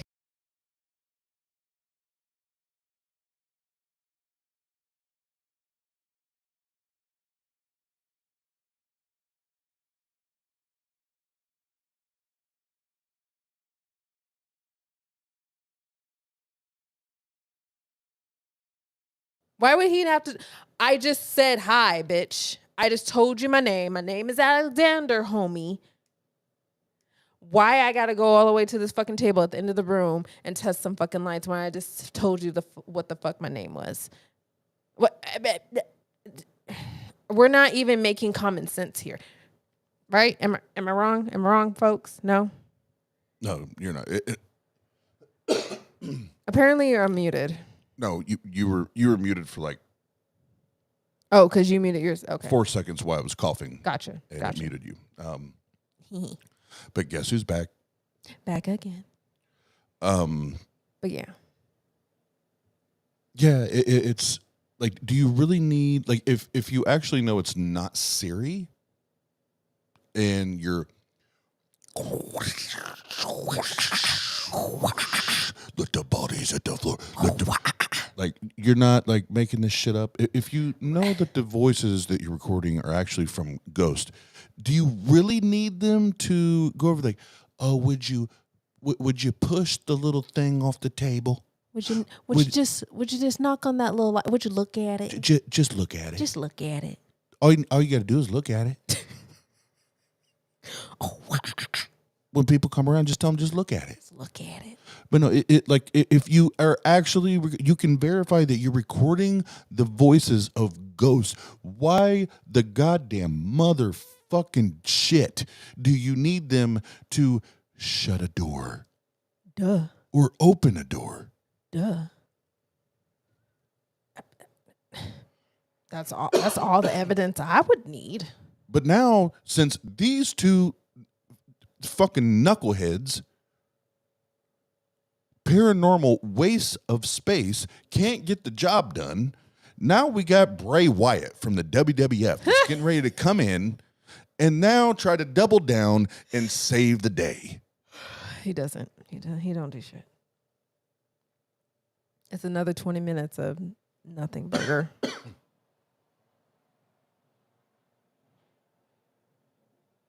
Fuck. We got Bray motherfucking Wyatt that's going to show up and with his cowboy hat and all. Yeehaw, motherfuckers. Stereotypes. We'll listen to a couple minutes. Yeah. But I'm about done.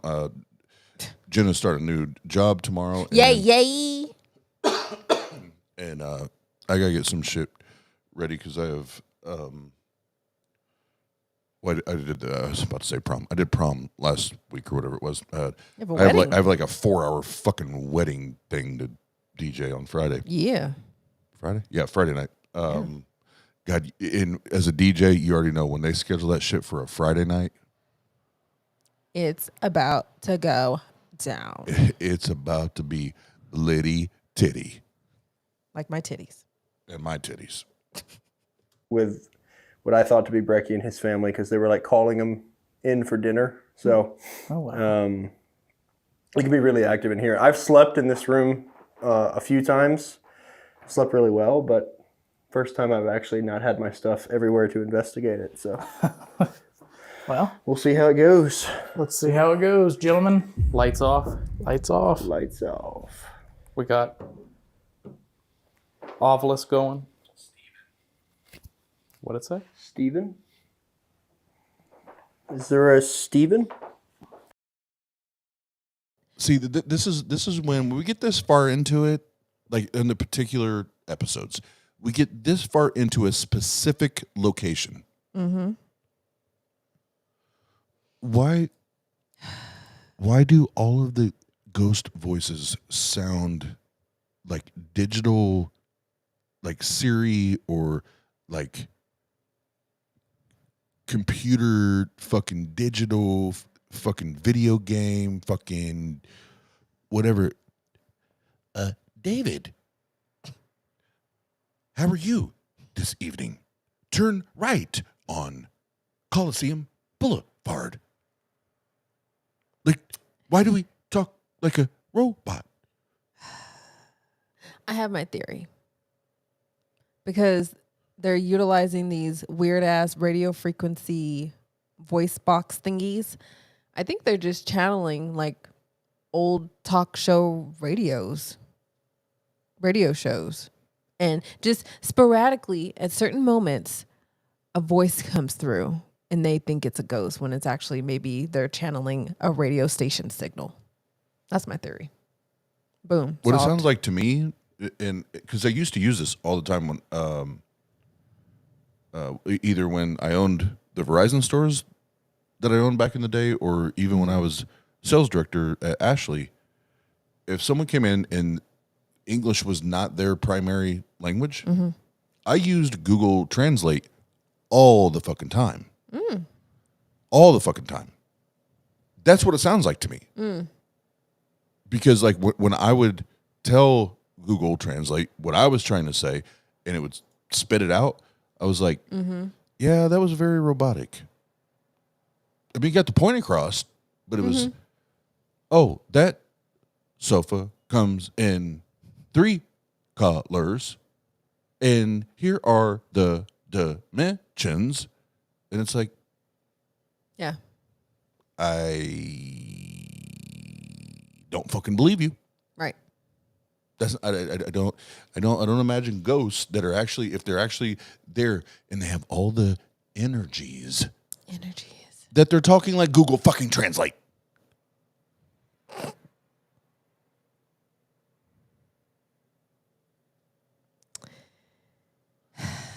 I am the ghost, Norman, and I now will kill you. But again, the whole jumping between when they get new names of whatever the fuck ghosts, it's like they just move on and jump back to Norman or Brecky, as we find out is not a little boy. And I am Alexandre.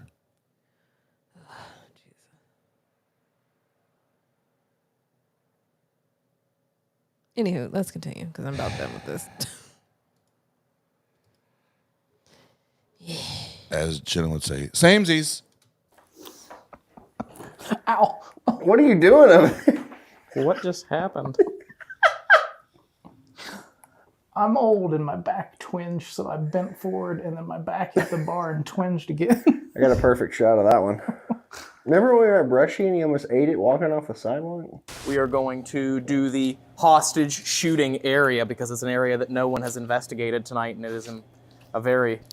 It's supposed to be active. Dave just fell down. We feel so bad for Dave. Ooh. I'm just going to go over here. Uh-oh, look who's in the chat. Look who's in the chats. Esther. What's up, Esther? We're talking about ghost shit. Ghost shit. Ghost shit, which Ghost shit. essentially means we're talking about God shit because it's all fake. Hello, right? Queen. Hello, Queen. It's all just these figments of our imaginations floating around us and over us and either wishing to do us well or wishing to fucking kill our motherfucking asses. Never know which one. Nope. You looking like the devil who created you. That's us. Ah! Oh. Whoa. Hey, the melon there's Hello? going off. Let's see what's going on in here. Brecky, is that you?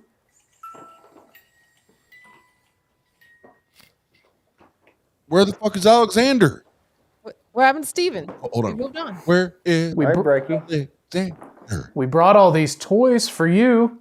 Oh, all the toys. Ooh, now you got my Now we're attention. getting dirty. Is that you in the motion sensor, Dave? I think it was Kalani sitting down there. Fucking idiots. Whoa. What was that? Movement. I don't know. That was down here by the end of the hallway. Movement. Around. Sounds like something slamming. Slam. Da, da, da. See if anything comes through.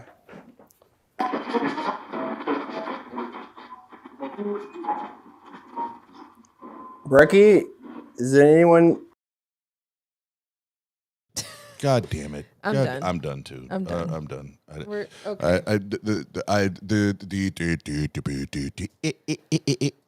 Let me change the radio frequency. Let me get the AM 570. Yeah, the comedy the comedy for me was watching Dave like talk shit to the one ghost and then be like, "Oh, do you want to get freaky in the tub? Do you want to get freaky in the tub?"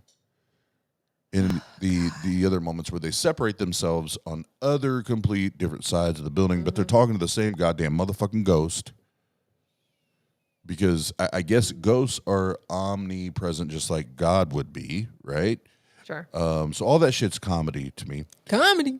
But yeah, now it's getting boring. Now it's getting boring because it's like now you're just saying the same shit and doing the same shit. Yeah. And you got Kalani messing with the radio, trying to get the right AM station.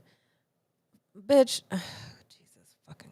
How? Why? Yeah, I'm just so sad and tired that people believe and buy into this shit, subscribe to their channels, and give them money to keep doing bullshit. Well, I'll say this. As much as I don't want people to hold on to bad beliefs and bad ideas, I don't want that. Same. But I would also be a liar. I would also be a liar if I did not say that there's a very, very small part of me that enjoys hearing these people share their bad ideas and bad beliefs. Doesn't mean I want them to hold to it. Right. But I would be a liar if I said that, no, I don't want to hear it. No, I want to. Like, if you actually believe these things to be true and you're not willing to, like, think critically, I am going to 100% tell you, just know I'm going to use this as pure entertainment. Yep. Pure fucking entertainment. Because it's that's hilarious. the only way we can get by with good conscience, knowing we can laugh at it. Other than that, besides that, it's pretty sad.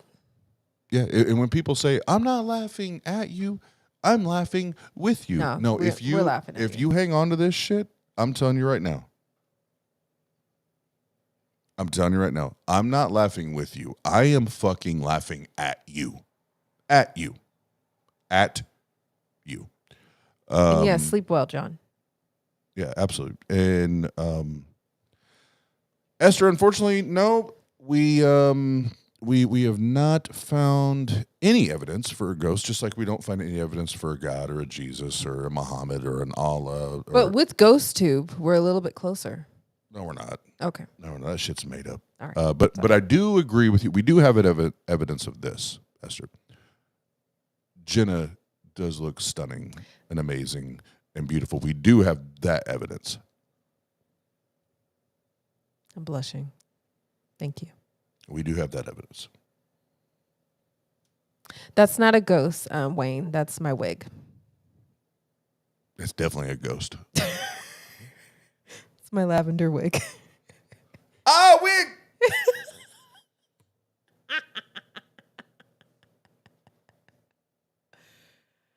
Oh, shit.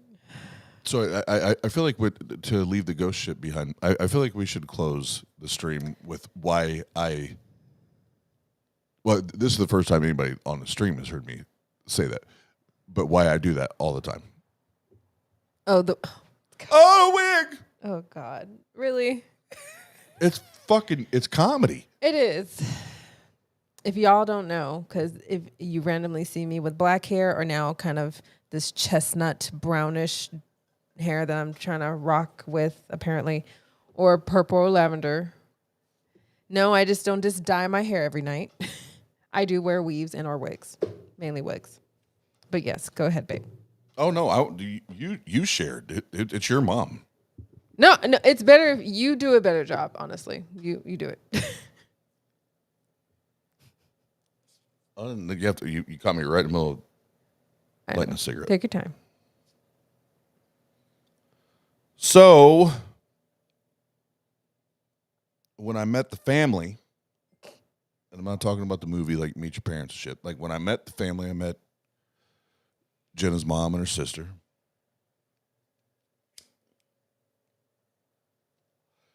Obviously, I'm the only white motherfucker at the table. Obviously. And as soon as I shattered all of her mother's and sisters' presupposed opinions of me, as far as just who I am, what I am as a man, then it went into, and well, first of all, and I quote, yep. Exactly. Yep. Who's this motherfucker?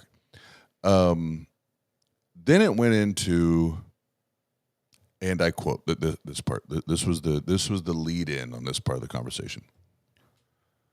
Do I know how to love a black woman? I mean, I don't know what you mean by that.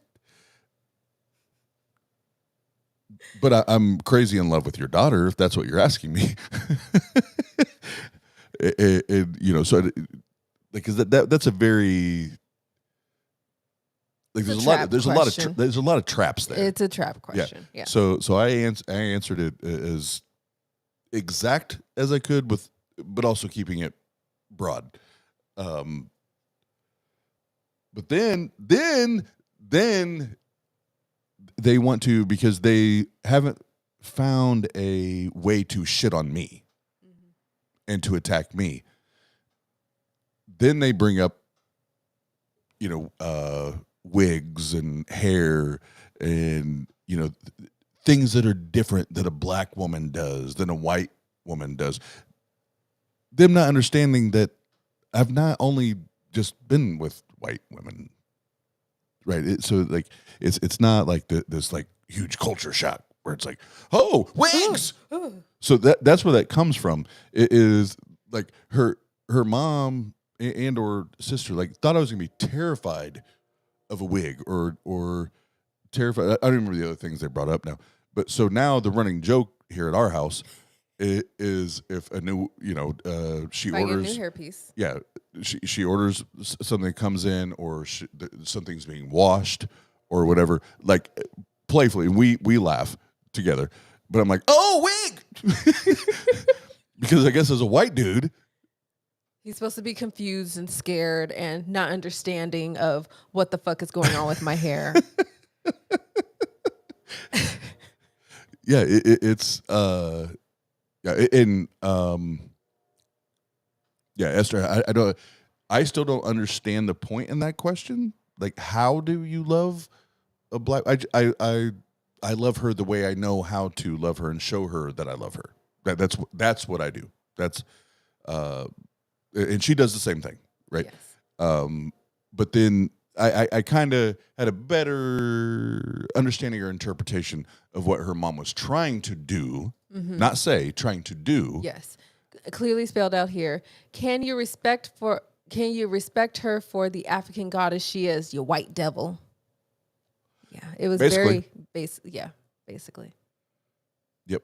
And unfortunately for them, for her mom and her sister, they walked away with their hands up, because whether they tried to attack me, and then once they realized that they couldn't do that and tried to attack her, and I was like, well, no, what you guys don't understand is we're a team, and we talk about all these things, and we make these decisions together. So when you do that, like, you have to include both of us in that conversation.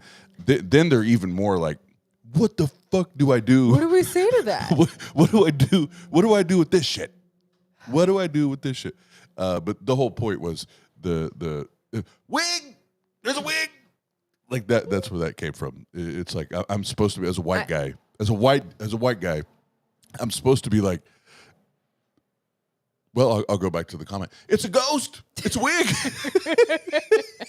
There's a wig. Oh my God. And this is funny. I think this is like maybe the second time I've purposely just did not bother putting my wig away because obviously it's in my background. I mean, I'm comfortable. It's plainly obvious that whenever I'm occasionally on screen, I'm either having colored hair or dark natural hair. So I'm just like, fuck it. I mean, people do whatever the fuck they want with their hair. I have a long lasting, just like many women of any race, have a long lasting issue with discussing the ins and outs of what I do with myself, period.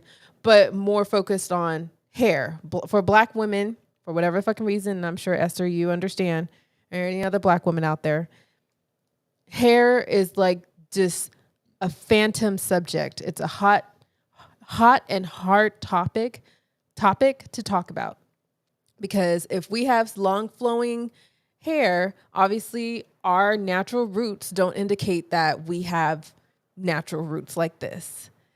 So, and yeah, I'm Wayne, I know you understand too. So at this point in my stage of life, just understanding me and getting comfortable with me.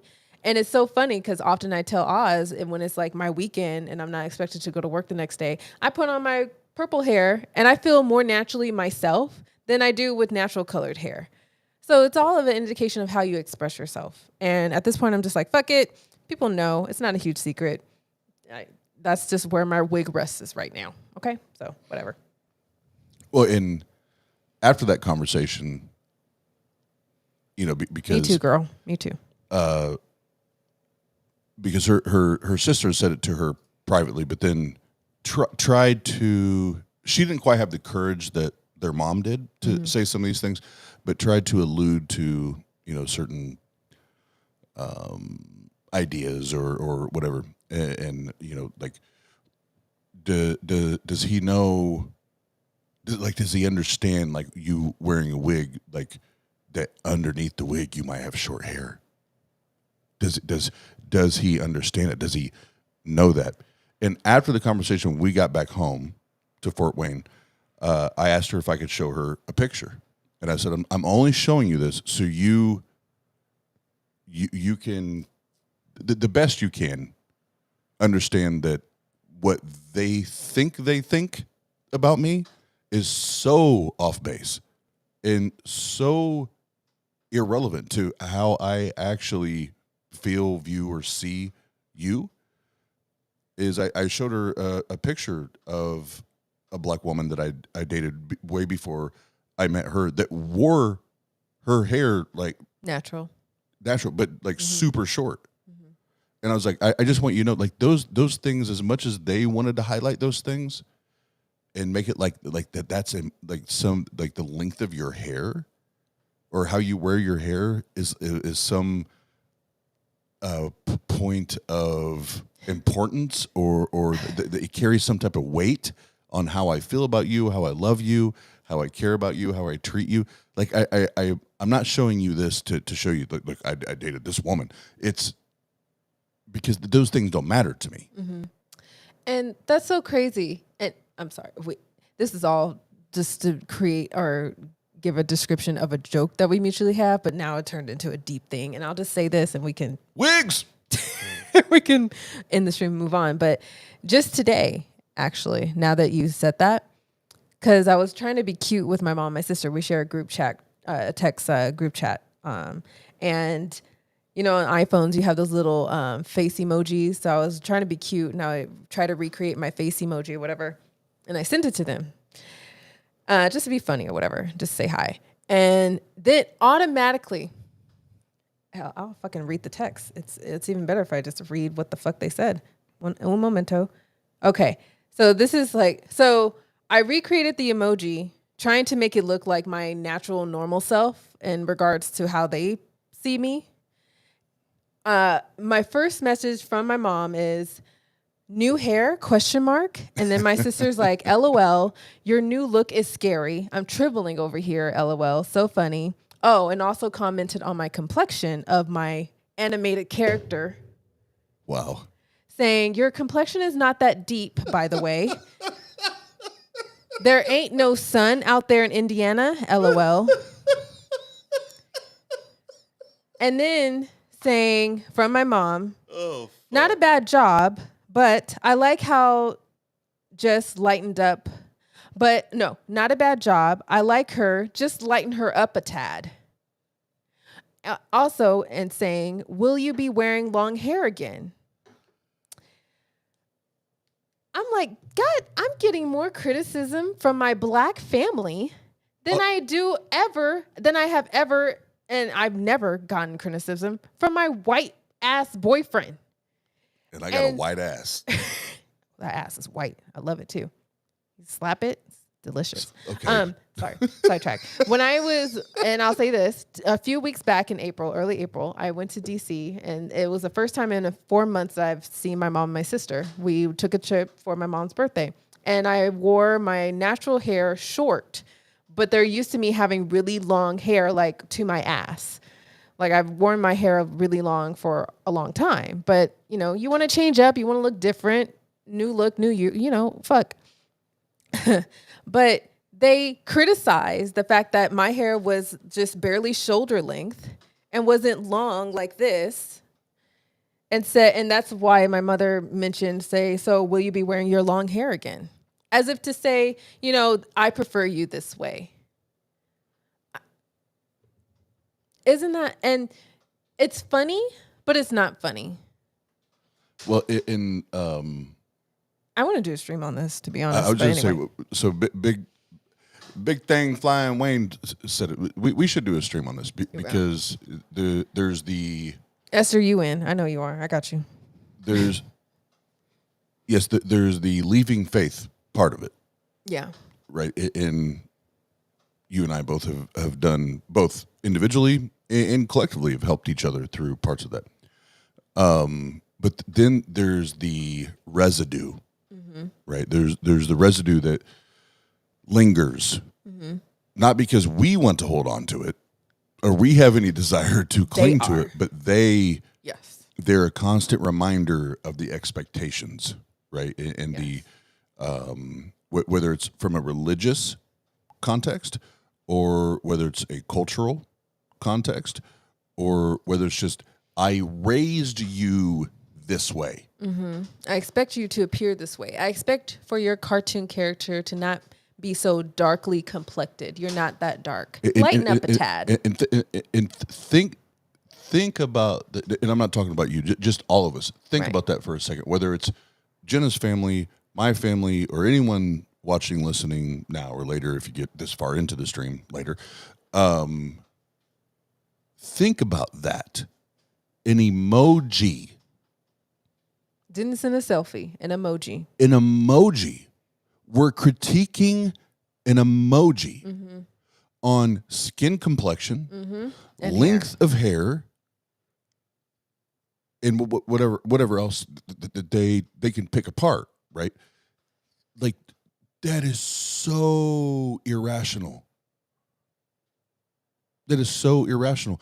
But that's what, when we sat down and had coffee and tea with them that night before you moved, that was the basis of almost that entire conversation, was trying to poke holes and find ways for them to have an upper hand, right? And for them to have an advantage in the conversation. Now, I can say very proudly that we walked away, you and I walked away, both, again, individually and collectively, we walked away with our hands up like we killed that shit. I mean, you more than me. I went to the car and cried my eyes out because I was fucking upset. But yeah, you're right. Well, but big picture, we did. Big picture, yes. We did. Yes. And I know how you felt that night. I'm not ever going to invalidate that. I understand. But big picture, we walked away because at the end of it, because we took the team approach, they didn't know how to handle that.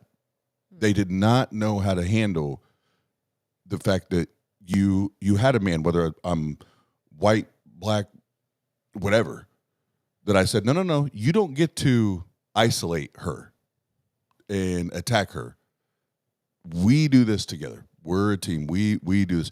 They didn't know what to do with that. No. So the reason I say that is now, almost 6 months later, we've done a lot of changing. We've done a lot of evolving. Yeah. We've done a lot of improvements. Again, individually and collectively. But yet they're still so caught up in this nonsense, in this bullshit, that they're critiquing emojis. A fucking emoji. To be clear, I did not send a selfie of myself today at all. A fucking emoji. Just, to be cute and indicate that I miss them, because I do, and to say hi. And I didn't get any response back to my, cute emoji stupid self, the voice of what I said in the message. It was automatically, you look too dark, wear your hair longer. Basically, that's what I got. And big thing, Flying Wayne, yes, they did not say this to my face, but there's audio recordings that... I still got them, too. Yeah, 100% that she should not even be wasting her time fucking with me because I'm a Caucasian male. Which is a whole nother conversation. I know we turned this into something, but I would love to do a stream about this, about hair, my complexion and shit, and about that too, more in depth. But God, I just had to say that literally just happened today.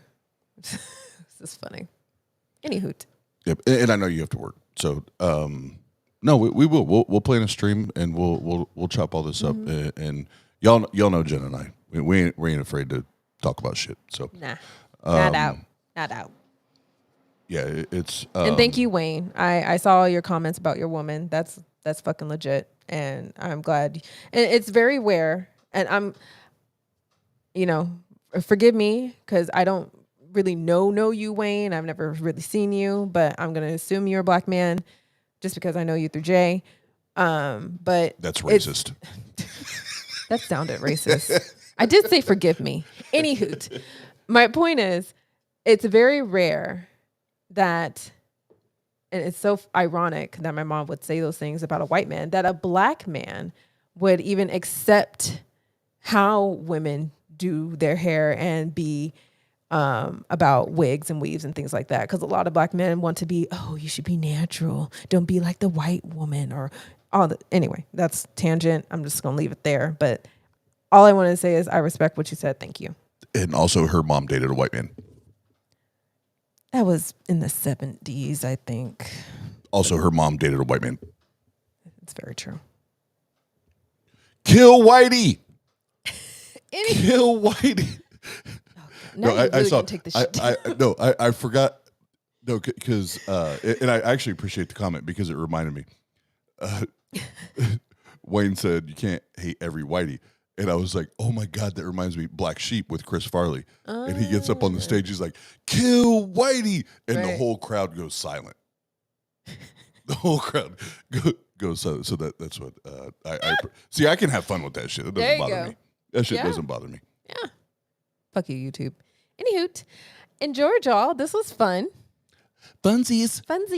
All the energies and the ghosties and the Norman. God, it was fun. I love doing these ghost shows now. And yeah, I'll follow up with y'all on tangent streams. Last words, babe. I'm about to eat this taco. Yeah, that's what she said. Last words. She's about to eat a taco. And Michelle's taco. I'm about to set up a DJ stream to get prepared for a wedding where I'm not eating tacos there. I don't know nothing about it. Not tonight.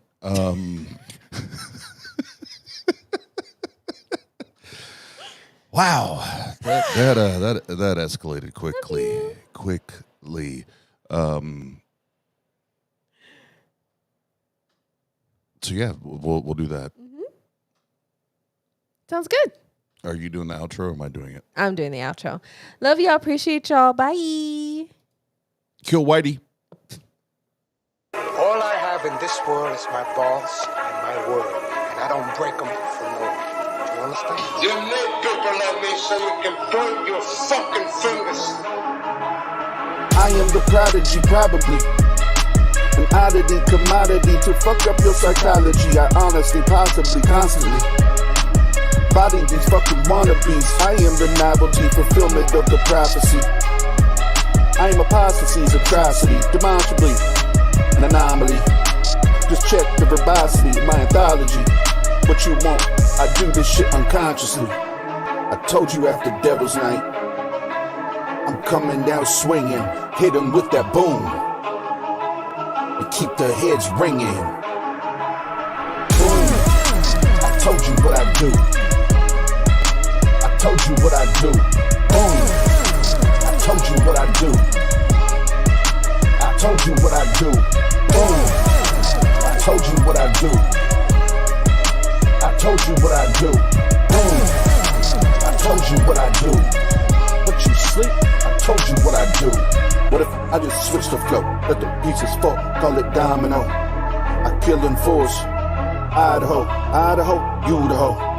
I know you know how to ride this pole, rodeo. Like fuck with you a little, it'll ripple, cripple. But I give you this pickle. What am I trying to say? If A can beat me, then we can see it. And after that, yeah, you can get the D. Boom, I told you what I do.